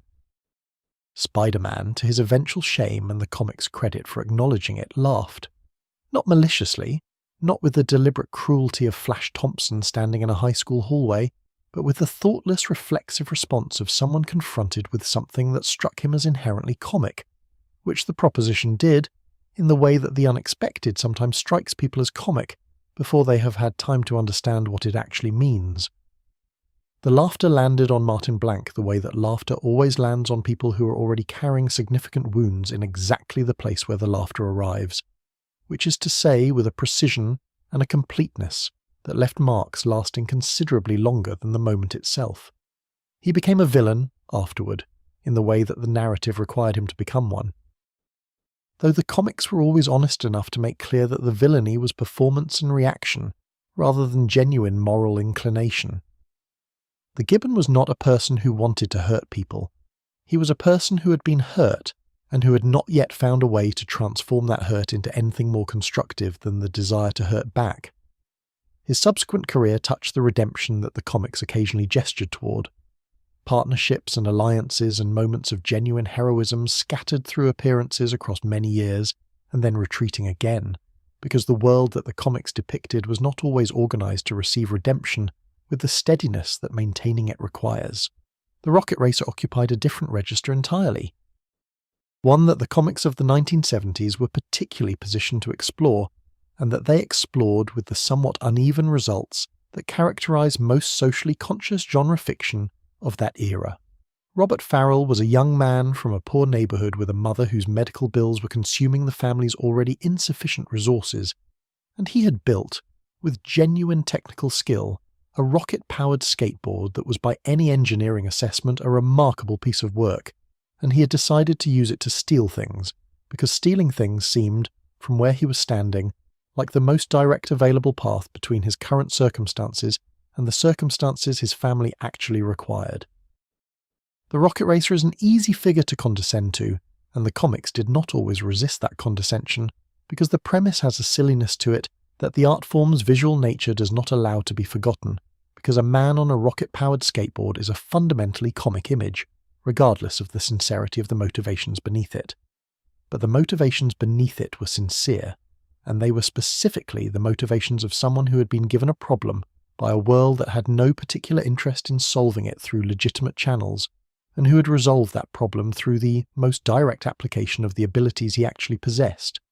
This is not so different, when examined without the condescension, from what a great many heroes do, the difference being primarily one of whose property is being redistributed, and in which direction. Robert Farrell eventually went to college, which the comics recorded with the particular satisfaction of a narrative that believes in education as a resolution, and his subsequent appearances placed him in the category of reformed and redirected rather than defeated, which is perhaps the most honest of the available outcomes for a character whose villainy was always more circumstantial than constitutional. What his story illuminated, in its uneven and sometimes awkward way, was the relationship between the Spider-Man narrative and the specific social realities of the neighborhoods that Spider-Man actually protected. The fact that the wall crawler's world was not populated exclusively by mad scientists and alien symbiotes, but also by young men in difficult circumstances making the choices that difficult circumstances generate. The kangaroo arrived from Australia with a backstory that the comics delivered with cheerful economy, a man who had spent sufficient time among kangaroos to develop their characteristic abilities, which is to say powerful leaping and a certain aggressive physicality, and who had come to America with criminal intentions that were never made particularly specific or particularly interesting.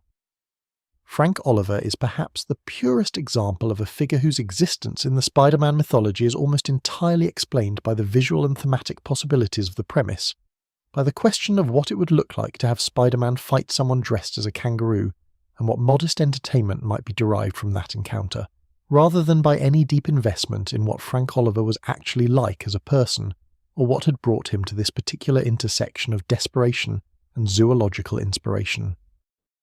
There is a tenderness available in considering these figures that the comics themselves only intermittently accessed. A recognition that the world of superheroes and supervillains is populated not only by the extraordinary, but by the merely unusual, by people who had one strange idea or one unusual ability, or one moment of desperation in which the available options looked different than they might have looked to someone with more resources, or more support, or more of the ordinary social scaffolding that keeps people from making choices they will subsequently have significant cause to regret. The shocker, the gibbon, the rocket racer, the kangaroo, these were not people who woke up one morning determined to become the enemies of a radioactive wall crawler. They were people who arrived at their particular circumstances through a series of steps that made sense at each individual step, given where they were standing and what they could see from there. What Spider-Man's treatment of these figures reveals about his character is, in its way, as illuminating as his treatment of the major villains, perhaps more so, because the major villains arrive with enough dramatic weight to compel a certain quality of attention and moral seriousness, while the minor ones require something more voluntary, something more chosen to be seen fully. Peter Parker, at his best, saw them. Not always immediately, not always without the reflexive response that the gibbon encountered in their first meeting, not always with the patience and the generosity that their situations deserved, but often enough, and carefully enough, and with sufficient recognition of the humanity beneath the absurd costume and the underpowered ability and the entirely too specific criminal gimmick, to suggest that his heroism extended into the less celebrated corners of his world with something approaching genuine grace. The ecology of Spider-Man's rogues gallery is, when viewed whole, a kind of portrait of New York City itself, in its full variety and its full social complexity, the brilliant and the desperate and the merely confused, all occupying the same space and making their different claims on the same hero's attention and moral energy. The Green Goblin needed Peter Parker to be a genuine moral equal, needed him to meet grandiosity with seriousness and personal hatred, with something that could survive it. But the Shocker needed something different, something quieter and more pragmatic, a recognition that not every criminal is a monster, and not every defeat needs to be experienced as cosmic significance. The range of what Spider-Man was asked to be, across the full spectrum of his antagonists, was extraordinary. And his ability to modulate his response to match what each situation actually required, rather than what a simpler heroic template would have prescribed, was one of the most consistently underappreciated aspects of his character. The forgotten villains persist in the margins of the mythology, making their occasional reappearances, being referenced in footnotes and cameos, existing in the long memory of devoted readers who remember Herman Schultz's quilted suit with something approaching affection, and who have never entirely stopped hoping that Martin Blank eventually found, somewhere in the complicated world of the Marvel Universe, something that resembled the belonging he came looking for on the day he approached a wall crawler on a rooftop and asked, with a vulnerability that the moment did not honour adequately, if they might be friends. Some requests deserve better answers than they receive. Some stories deserve more room than they are given. The forgotten villains of Spider-Man's world are among the most human figures in it, and the humanity of minor characters, when it is genuinely seen, has a way of illuminating the humanity of everything around them, including the hero at the centre, including the story that contains them all. The question of what makes a person become what they become, of how the raw material of temperament and circumstance and early experience gets shaped into the particular form that a life eventually takes, is one that the Spider-Man mythology has returned to across its entire history, with a consistency that suggests it understands something important about its own deepest concerns. The forgotten villains whose stories were considered in the quiet of the previous pages arrived at their particular outcomes through circumstances that were, in most cases, more external than internal. through poverty and physical difference and the specific pressures of lives that did not offer many alternatives to the choices they made. But Norman Osborn's story runs in a different direction, deeper and less comfortable, and more resistant to the kind of sympathetic reading that Martin Blank's loneliness or Herman Schultz's professional pragmatism invites. Because Norman Osborn had advantages that most people never receive, and used them in ways that most people, given those advantages, would not have chosen. Understanding what he was before the Green Goblin requires sitting with that discomfort, rather than resolving it prematurely, requires following the thread of his life back into the places where it began to go wrong, which turn out to be places that preceded the chemical accident by a considerable distance. Amberson Osborn was Norman's father, and he is one of the least examined figures in the entire Spider-Man mythology, despite being, in the most meaningful causal sense, the origin of everything that the Green Goblin would eventually become. The comics have visited him only briefly and in retrospect, in the kind of fragmentary flashback that suggests a backstory without fully committing to it, but what those fragments contain is sufficiently clear in its implications to warrant the sustained attention that the main narrative never quite provided. Amberson was a man who had once had money and had lost it, through a combination of bad investments and personal failings that the specifics of which are less important than the emotional texture of their consequences, and who had responded to that loss with a bitterness that expressed itself primarily through his relationship with his son. The particular cruelty of conditional love, the love that arrives only when performance meets standard and withdraws when it does not, is that it is so much more damaging than simple absence. A child who is never loved develops one set of wounds, profound and often lifelong. A child who is sometimes loved, who experiences warmth and approval as the reward for achievement and coldness and disappointment, as the punishment for falling short, develops a different set of wounds, ones that are in certain respects more difficult to heal because they are organized around hope rather than hopelessness, around the conviction that love is available and that the key to accessing it is somewhere within reach, if only the right combination of effort and performance can be found. Norman Osborn grew up believing that love was earned, that approval was the currency of human connection, and that the self had value primarily in proportion to its demonstrable accomplishments. These beliefs, absorbed in childhood before he had the capacity to examine them, became the invisible architecture of everything he subsequently built. What Norman built was considerable. The self-made quality of his success was genuine, which is to say he did not inherit Oscorp Industries or receive it as a gift from anyone. He constructed it through intelligence and effort and the particular kind of relentless focus that people develop when they have decided that achievement is the primary language through which they communicate their worth to a world that they have learned to treat as a tribunal rather than a home. Oscorp grew from modest origins into one of New York's most significant chemical and manufacturing enterprises, a company with government contracts and research facilities, and a public profile that placed Norman among the city's recognized business elite. He wore this success with the careful attention of someone who understood that the appearance of success was as important as its substance, perhaps more so because the world's assessment of a person is always based primarily on what it can see. The laboratories at Oscorp were where Norman's genuine intellectual gifts expressed themselves most freely and most authentically, because scientific inquiry, unlike human relationships, operates according to rules that do not shift based on mood or expectation, that respond to careful thought and rigorous method with consistent and reliable results. Norman was a genuinely brilliant chemist, capable of original research at the highest levels of his field, and the work he did in those laboratories was real work, meaningful work, the kind of contribution to human knowledge that in a different life, organized around different priorities and less damaged emotional foundations, might have been the primary thing he was remembered for. The tragedy of Norman Osborn, considered from this angle, is the tragedy of a remarkable mind that was never quite able to escape the emotional imperatives imposed on it by a childhood spent trying to earn a father's approval, that kept converting its genuine capabilities into instruments of domination and proof of superiority rather than into the simpler and more durable satisfactions of work done well for its own sake. His relationship with Harry is the place where the inheritance becomes most visible, because Harry is the child Norman produced using the same emotional template he had received from Amberson, which is to say using conditional approval and the implicit withdrawal of warmth as the primary instruments of parental influence. The parallel is not quite exact, because Norman was in certain respects more present as a father than Amberson had been, more visibly invested in Harry's development, and more explicitly interested in the shape that Harry's life was taking. But presence without warmth is its own kind of absence, an interest organised primarily around the question of whether the child is measuring up to parental expectation is not quite the same thing as the unconditional regard that children require in order to develop a stable and self-accepting sense of their own worth.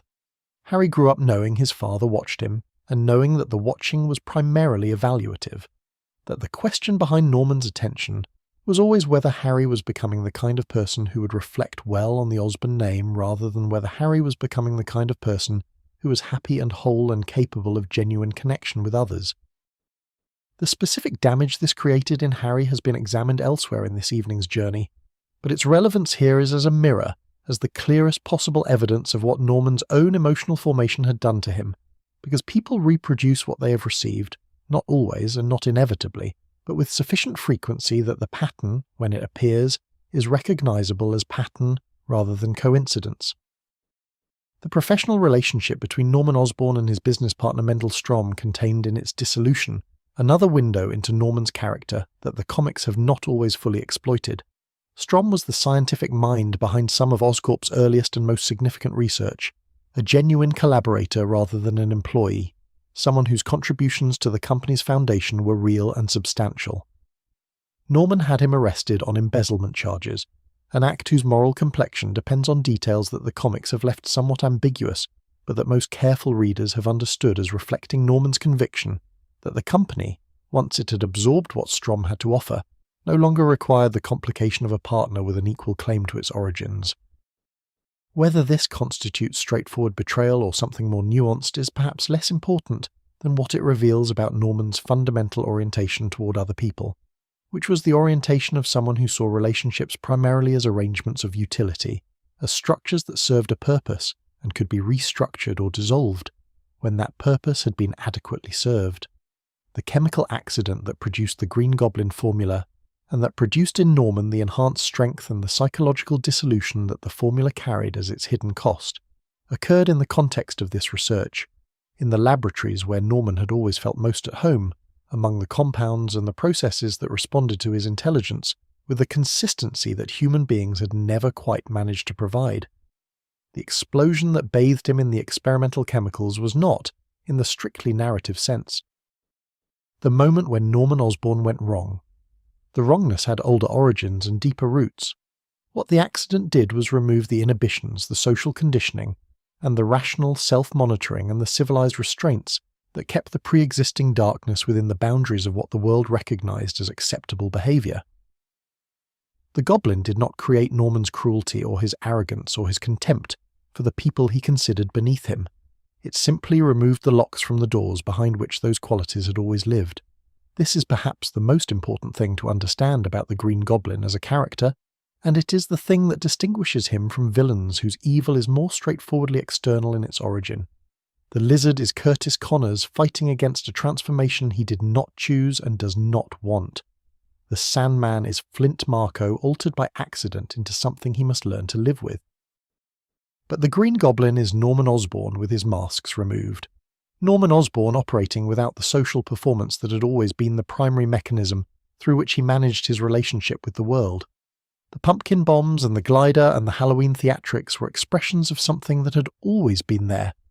The desire to dominate and terrify and demonstrate superiority over everyone around him, freed at last from the necessity of pretending to be a respectable businessman with ordinary human motivations. The choice of Spider-Man as the Green Goblin's primary obsession was not random, and understanding why Norman fixed on the Wallcrawler as his defining antagonist reveals something significant about what the Goblin represented to him psychologically. Spider-Man was, in Norman's assessment, an imposter, a figure who had achieved public recognition and genuine admiration without the decades of disciplined effort and strategic relationship management that Norman had invested in building his own reputation. A teenage boy with a radioactive accident had acquired abilities that the public celebrated, while Norman's genuine and hard-won accomplishments received the more qualified appreciation that the business world typically extends to successful men of commerce. There was something in Spider-Man's breezy, acrobatic, wisecracking public presence that seemed to mock, simply by existing, the seriousness with which Norman had always approached the project of making himself matter. The periods of amnesia that periodically interrupted Norman's Green Goblin career, that returned him temporarily to something resembling his pre-accident self, have been interpreted in various ways across the history of the comics, as evidence of genuine psychological complexity, as narrative convenience, as the comics' attempt to manage a villain whose complete and permanent evil would make him unusable in the long term. What they suggest, if taken seriously on their own terms, is something more uncomfortable: the possibility that the person Norman was during those amnesic intervals, the businessman, the father, the colleague, was not entirely a performance, that there was something genuinely human in him, that the formula had suppressed rather than replaced, that the relationship between Norman Osborn and the Green Goblin was not simply the relationship between a mask and a face, but between two aspects of the same damaged person, each of them real, neither of them complete. The question the comics kept circling, the one that no creative team fully answered, and that perhaps cannot be fully answered, is whether Norman Osborn was ever actually a good man. Not a perfect man, not a man without flaws or without the damage of his upbringing, but a man who, absent the chemical accident and the psychological dissolution it produced, might have found his way towards something better than what he became. The honest answer, given everything that his pre-Goblin history suggests about his treatment of Strom, and his treatment of Harry, and his fundamental orientation toward other people as instruments rather than ends in themselves, is probably that goodness was always going to require from Norman a level of self-examination and self-transformation that he had never demonstrated any particular inclination to undertake. The accident did not create a monster from a good man. It created a monster from a man who had always had the capacity for monstrousness, and had simply, until the accident, kept that capacity contained within the boundaries of what his world recognized as civilized behavior. And yet, the green eyes of Harry Osborn, who loved his father with the complicated and persistent love of a child who needed more than he received and kept hoping for it anyway, are a reminder that nothing in this accounting is complete, that the human reality of any person exceeds what can be captured in a moral assessment of their behavior, that Norman Osborn was also the father of a child who loved him, was also the person whose approval Harry spent his entire life trying to earn, was also somewhere beneath the arrogance and the damage and the chemical dissolution of his better impulses. A man who had once wanted to build something lasting and had not entirely understood, until it was far too late, that the most lasting things are not companies or reputations or demonstrations of superior intelligence, but the quality of the love we offer to the people who have the misfortune or the great good fortune to need it from us. If Norman Osborn's story is the story of a man who had every advantage and converted those advantages into instruments of damage, then Harry Osborn's story is something both simpler and more heartbreaking. The story of a person who had every advantage except the one that mattered most, who grew up in the middle of abundance and achieved the remarkable feat of remaining, despite all of it. Someone genuinely capable of warmth and loyalty, and the particular kind of uncomplicated affection that certain people carry through their lives like a light they cannot quite extinguish, no matter how many times the wind tries. Harry Osborn deserved better than the life he was given. This is not a complicated assessment or a controversial one. It is simply true, and saying it plainly without the narrative qualification that his role as occasional antagonist sometimes seems to require, is perhaps the most honest way to begin the accounting of a life that the Spider-Man mythology has always treated as secondary, and that was, from the inside, as primary and as full and as urgently real as any life ever is from the inside. He came into Peter Parker's world at Empire State University, arriving with the particular combination of social ease and material comfort that wealth provides to those who have always had it, and have therefore never had to think carefully about what life looks like without it. Harry's clothes were better than other students' clothes. His car was more expensive than other students' cars, and he moved through the social architecture of university life with the frictionless confidence of someone who had never had to calculate his right to take up space. These were the visible signs of his background, the ones that Peter noticed first and that created in Peter's mind the initial assumption that Harry Osborn was the kind of person whose privilege had insulated him from anything genuinely interesting about human experience. The assumption was wrong, and Peter discovered it was wrong gradually, and then with increasing conviction across the months of their developing friendship, because Harry Osborn was not what his circumstances suggested. The wealth and the social confidence coexisted in him with a hunger for genuine connection that was the emotional residue of growing up in a house where connection had always been conditional, where the warmth available to him depended on how well he was performing against a standard that moved just slightly ahead of wherever he actually was. He had learned, in that house, to be charming and agreeable and socially capable, because these were the qualities that generated the approval he needed. But he had also learned, at a level beneath the social performance, that the approval generated by charm and agreeableness was not quite the same thing as being genuinely known and genuinely valued, and the difference between those two experiences was the space where his hunger lived. What Peter offered Harry, without quite knowing he was offering it, was the experience of being genuinely seen rather than socially appreciated. Peter was not charmed by Harry's wealth, or impressed by his social connections, or interested in the reflected status that proximity to the Osborn name might theoretically provide. He was interested in Harry himself, in the specific quality of his mind and his humour, and his capacity for the kind of honest conversation that Harry's other friendships, organised primarily around social compatibility and mutual entertainment, rarely produced. This disinterest in Harry's advantages was, paradoxically, the most valuable thing Peter could have offered, because it created a context in which Harry's worth was not being measured against his family name or his financial resources, but against the simpler and more durable standard of whether he was actually good company, whether his presence added something to the moments he occupied. Harry was good company. This is worth saying, worth dwelling on, because the narrative of his life has a tendency to be read backward from its tragic conclusion in ways that flatten the living person into a symbol of damaged inheritance. And the living person was not a symbol. He was funny, with the particular dry wit that certain people develop as a form of self-protection, and that becomes, over time, simply how they see the world, a natural inclination toward the absurdity in ordinary situations that made Peter, who shared this quality, feel genuinely at home in Harry's company.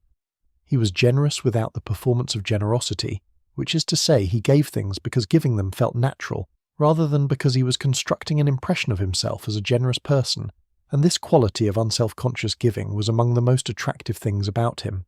He was also, and this is the part that the comics were sometimes slow to honour with the seriousness it deserved, deeply perceptive about other people, capable of a quality of emotional attention that the social ease of his manner sometimes obscured. He noticed things. He noticed when Peter was carrying something heavy without being willing to say what it was, noticed the specific quality of distraction that preceded Peter's mysterious disappearances, noticed the way that his best friend's life had a texture of concealment that Harry could feel but not quite locate. He did not push on these things, not initially, not for a long time, partly out of respect for Peter's evident desire for privacy, and partly out of his own deeply ingrained instinct not to demand more from people than they were offering, an instinct developed in a household where demanding more than was being offered had never produced anything useful. The friendship between Harry and Peter was, for all its complications and its ultimate tragic trajectory, one of the genuinely good things in Spider-Man's world, one of the relationships that worked in the sense that it made both people better than they might have been without it. Peter's friendship gave Harry a standard of moral seriousness that his other relationships did not provide, a model of someone taking their responsibilities toward others genuinely and at personal cost, which was a model that Harry found both admirable and quietly challenging to his own more comfortable approach to the obligations of being a person in the world. Harry's friendship gave Peter a form of uncomplicated warmth that was rare in his life, a relationship that did not require him to be anything other than himself, that did not carry the weight of the heroic mission or the burden of the secret identity, that was simply two young men in each other's company finding the world more manageable for being shared. The anti-drug storyline that the comics introduced in 1971 stands as one of the most genuinely significant moments in the history of Spider-Man as a cultural artifact, and Harry Osborn is at its centre, which means that Harry was present at a moment when the comics medium itself was changing in ways that would permanently alter what the medium could say and how it could say it. Stan Lee received a letter from the United States Department of Health, Education, and Welfare asking Marvel to address the issue of drug abuse in its comics, and he agreed to do so. And when he brought the resulting storyline to the Comics Code Authority for approval, the code refused to grant it, because the stories depicted drug use at all, regardless of the explicitly cautionary framing. Lee and Marvel published the stories anyway, without the code's seal of approval, the first time a major publisher had done so, and the code subsequently revised its standards to permit the depiction of drug use in contexts that presented it negatively. Harry Osborn's descent into addiction was the human story at the centre of this publishing landmark, which means that Harry's suffering served a purpose beyond the narrative, that his pain was doing cultural work of genuine importance, at the same time that it was being depicted as the intimate and personal crisis of a specific person that the readers had come to care about. The comics handled this with more sensitivity than the landmark status of the storyline might lead one to expect, which is to say they were careful to show addiction as something that happened to Harry rather than something he chose, as the convergence of his psychological vulnerabilities and the availability of substances that temporarily addressed the specific quality of pain those vulnerabilities produced.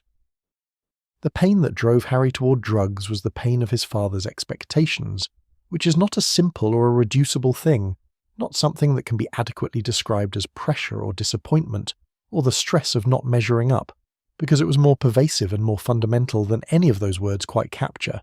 It was the pain of growing up as the primary audience for a performance of parental investment that was never quite the same thing as parental love, of always knowing somewhere beneath the surface of daily life that the approval being offered was contingent in ways that genuine love is not contingent, that it could be withdrawn, had been withdrawn, would be withdrawn again if the performance of worthiness faltered. This knowledge, carried without full consciousness through years of adolescence and early adulthood, produces a specific quality of anxiety that is very difficult to address through any of the ordinary mechanisms available to ordinary people. Because it is not a response to a specific external situation but a pervasive feature of the interior landscape, substances addressed it temporarily. They produced in Harry a quality of quiet and self-acceptance that his actual circumstances had never quite generated, a temporary suspension of the evaluative gaze that he had internalized from his father and that continued to operate even in Norman's absence, measuring and finding wanting with the automatic consistency of a mechanism that does not require the original operator to keep functioning. The temporary nature of the relief was the trap, of course, as it always is, because the return of the anxiety when the substance's effects faded was experienced as worse than the original, coloured by the memory of the relief, and the solution to that worse experience was more of the same temporary relief, and the cycle established itself with the quiet efficiency of all the worse cycles. Peter's response to Harry's addiction was complicated by everything that complicated Peter's responses to everything in his personal life, which is to say by the demands of his heroic activities and the limitations of his secret identity and the specific guilt of someone who knew that he had not been as present in his friend's life as the friendship deserved. He tried. He intervened where he could intervene, spoke honestly when Harry would hear honesty, provided the steady presence of someone who was not going anywhere, even when Harry's behaviour made the relationship difficult. But he was also frequently absent in the ways that Spider-Man made him absent, frequently distracted by the weight of his heroic responsibilities, and the knowledge that Harry needed more consistent support than he was providing added another layer to the accumulated guilt that Peter carried as a permanent interior feature of his life.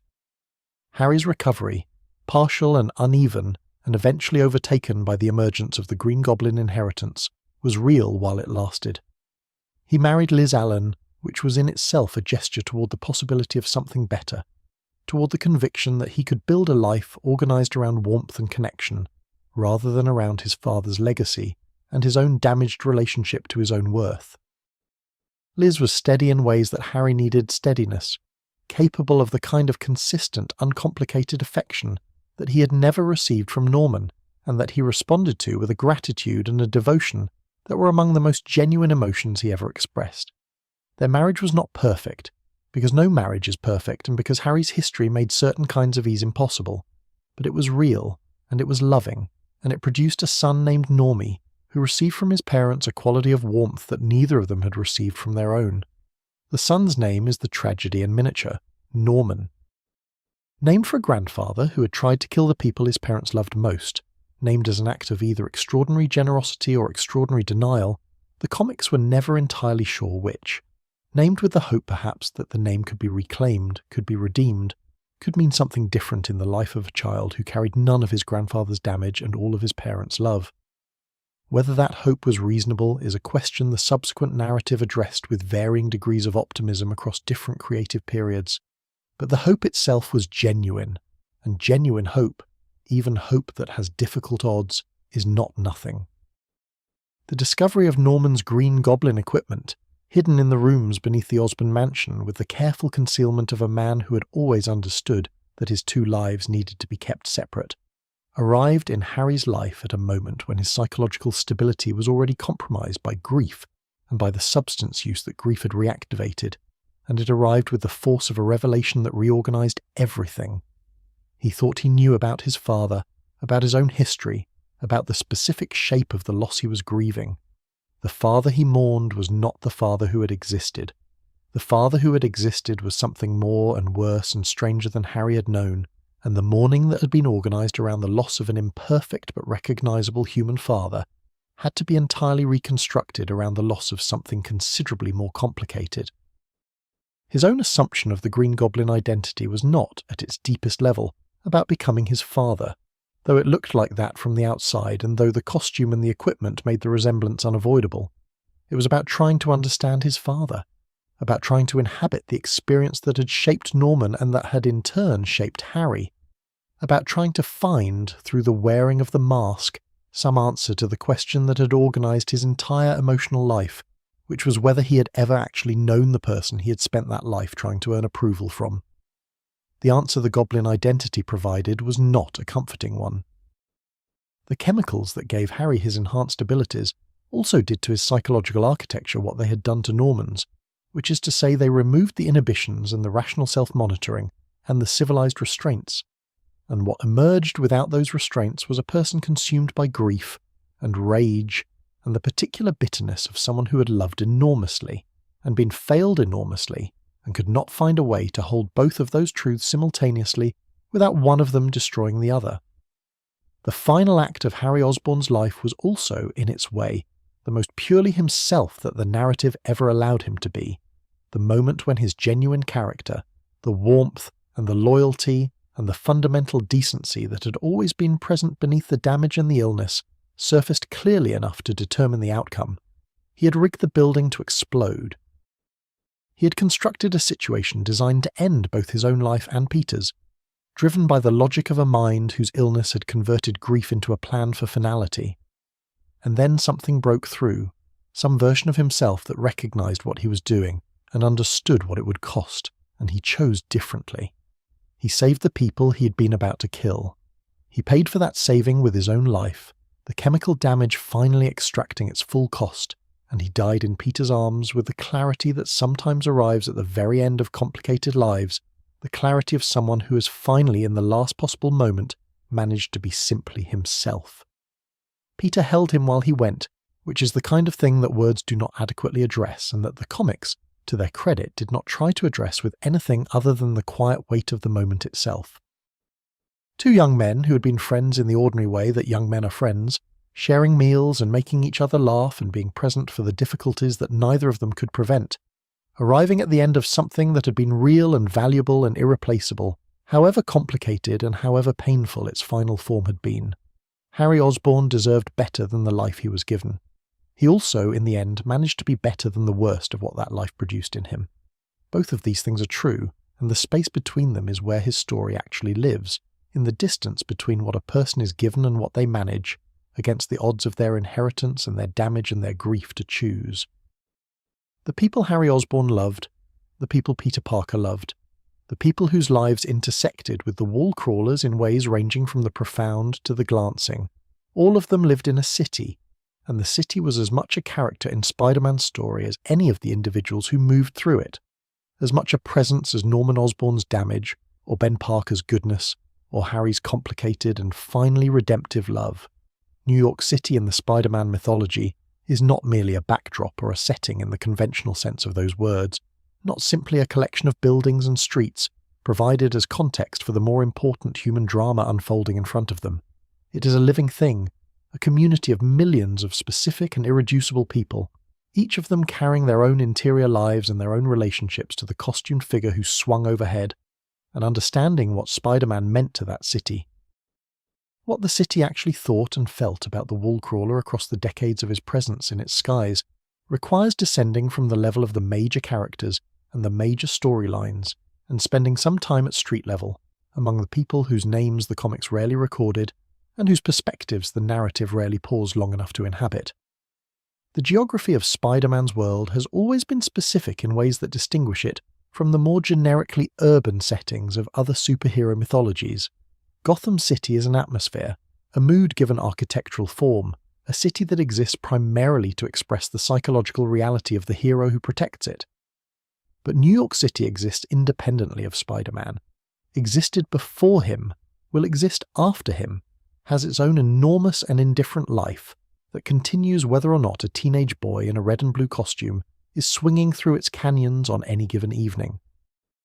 This independence is one of the things that grounds the Spider-Man mythology in a reality that more fantastical settings cannot quite achieve, and it is also what makes the question of the city's relationship to its wall crawler genuinely interesting, because the city's response to Spider-Man has never been monolithic or uncomplicated or organized around a single coherent narrative about what he is and what he means.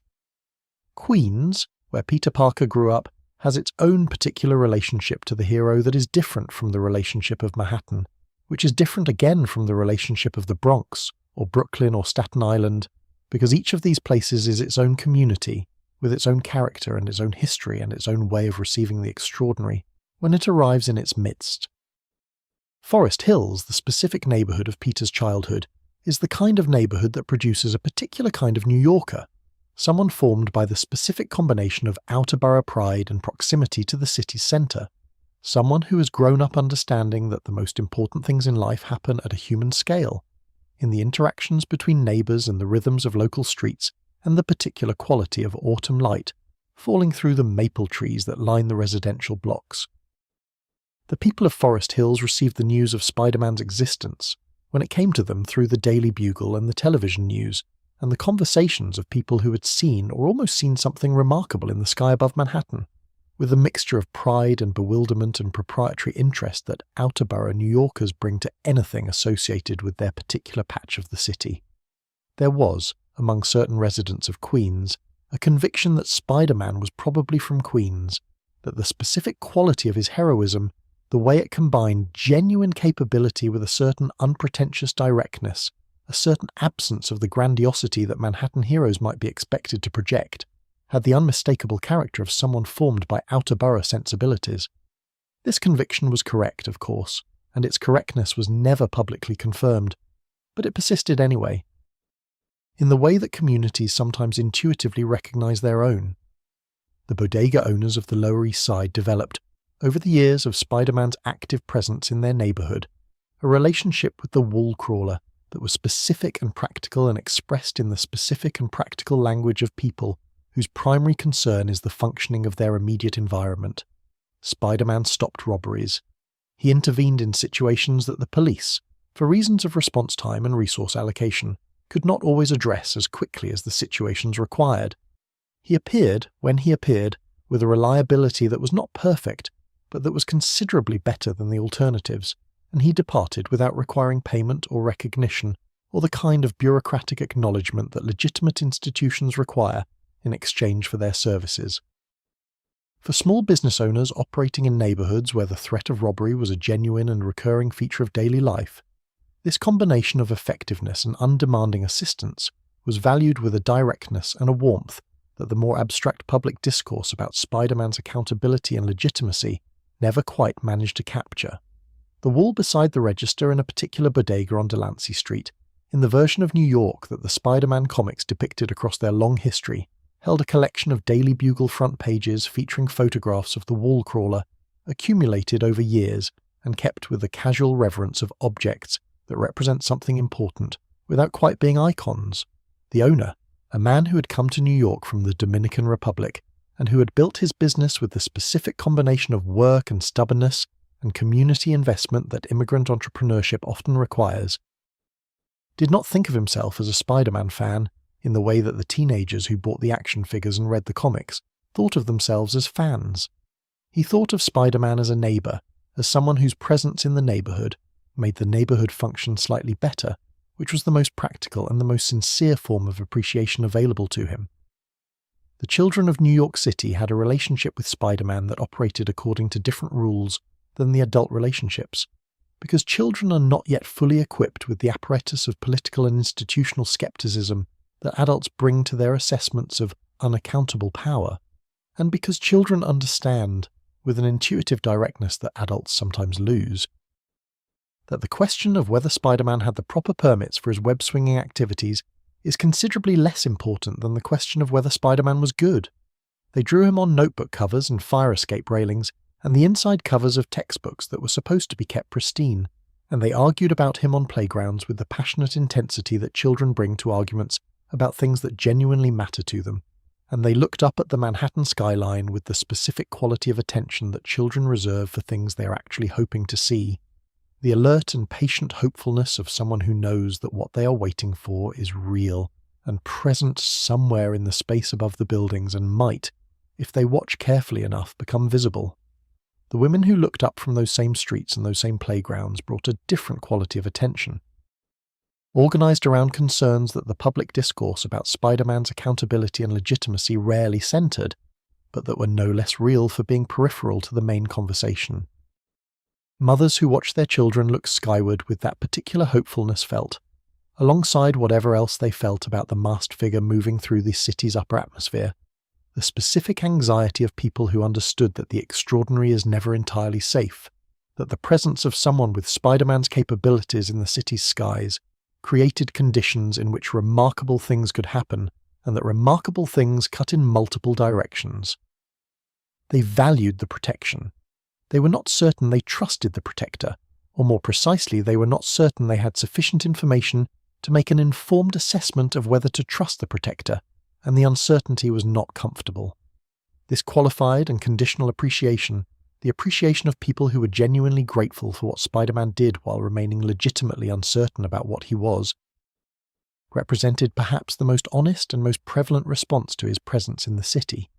The response that neither the Jameson editorials nor the enthusiastic hero worship of his most devoted fans quite managed to capture.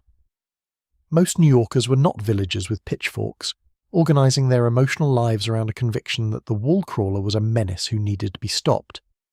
But neither were they the uncritical celebrants that the fan mail suggested, people for whom the costume and the abilities and the good intentions were sufficient to dissolve all legitimate questions about accountability and institutional oversight. They were people living complicated lives in a complicated city, and Spider-Man was one of the complicated features of that city that they had learned to incorporate into their understanding of how their world worked. With the arrival of an anonymous masked figure exercising power without identification activated a set of concerns that had nothing to do with whether Spider-Man personally was trustworthy, and everything to do with the principle of unaccountable power operating in spaces where people had already suffered from unaccountable power. The mask that Peter Parker wore to protect himself and the people he loved was, from this perspective, something more complicated than a simple protective device, because masks have histories in those communities, and the histories are not comfortable ones. Jameson's editorials, which were consistently wrong about Spider-Man's motivations and his character, and the actual balance of his impact on the city's safety, were occasionally right about this, occasionally stumbling through the wrong reasoning into a conclusion that had genuine merit. That the questions of accountability and transparency that a masked hero's existence raises are real questions deserving of serious engagement rather than dismissal. The fact that Jameson was raising these questions primarily for personal and psychological reasons rather than out of genuine civic concern did not make the questions themselves less valid, which is one of the more uncomfortable truths that the Spider-Man mythology has always had to manage. That the person most vocally expressing a legitimate concern was expressing it from the most illegitimate of motivations. The old women of certain neighborhoods, the ones who had lived long enough to have opinions about everything, and the seniority to express those opinions without apology, formed their assessments of Spider-Man through the specific lens of their accumulated experience of the world, which was an experience that had taught them to be skeptical of grand gestures and dramatic interventions and to value instead the steady. An undramatic presence of people who showed up consistently and did the ordinary work of making the immediate environment slightly more livable. Some of them decided, based on this calculus, that Spider-Man was trustworthy, that the consistency of his presence and the evidence of his genuine care for the people he encountered outweighed the anonymity and the institutional irregularity of his situation. Others remained permanently uncertain, not hostile but watchful, extending to the wall-crawler the same careful provisional trust they extended to everyone who arrived in their communities with good intentions and impressive capabilities and the implicit promise that they were there to help. The paradox of Spider-Man celebrity, the fact that he was simultaneously beloved and reviled, celebrated and condemned, the subject of enthusiastic fan clubs and of editorial campaigns calling for his arrest, was not a paradox that resolved itself at any point in his long history. It persisted because it was the accurate reflection of a genuinely complicated situation, because the presence of an anonymous, unaccountable, extraordinarily powerful individual in a democratic city really was something that different people with different experiences and different relationships to institutional power were going to respond to differently, and all of those different responses had something legitimate at their core. The children looking skyward from the playgrounds of Queens were not wrong to hope. The women who maintained their careful provisional watchfulness were not wrong to watch. The communities whose histories made institutional power frightening were not wrong to find the mask complicated. All of these responses coexisted in the city that Spider-Man protected, and the city was large enough, and various enough, and honest enough to contain all of them without requiring them to resolve into a single coherent narrative. What the city ultimately did with Spider-Man, over the many decades of his presence in its skies, was what New York City does with most of the things it encounters that are strange and powerful and not quite categorizable within existing frameworks. It argued about him. It incorporated him into its ongoing conversation about itself and its values, and the kind of place it wanted to be. It produced opinions about him ranging from the reverential to the contemptuous, and it held all of those opinions simultaneously in the way that only very large and very various communities can hold contradictory things simultaneously, without requiring consensus and without pretending that the contradictions do not exist. It claimed him, eventually and with characteristic ambivalence, as its own, as something that belonged to the specific and irreplaceable texture of what it meant to live in this city at this time, as strange and as various and as fundamentally ungovernable as the city itself. The web, they were the quieter ones, the ones that lived in the margins of the familiar, in the hearts of the people who made the myth and the people who were changed by it, and the city that claimed it as its own. Responsibility, connection, the ongoing, imperfect, deeply human work of showing up for others, even when showing up costs something. These are the themes that have always lived at the center of this particular story, and they are themes that belong to all of us, that describe something true about the life that each of us is quietly, persistently living. Let the web carry you now, gently and without effort, into the deeper quiet that is waiting. You have travelled far tonight through stories that matter. Rest now. The city is watched over, the web holds, and somewhere in the soft dark a good man is still trying his best.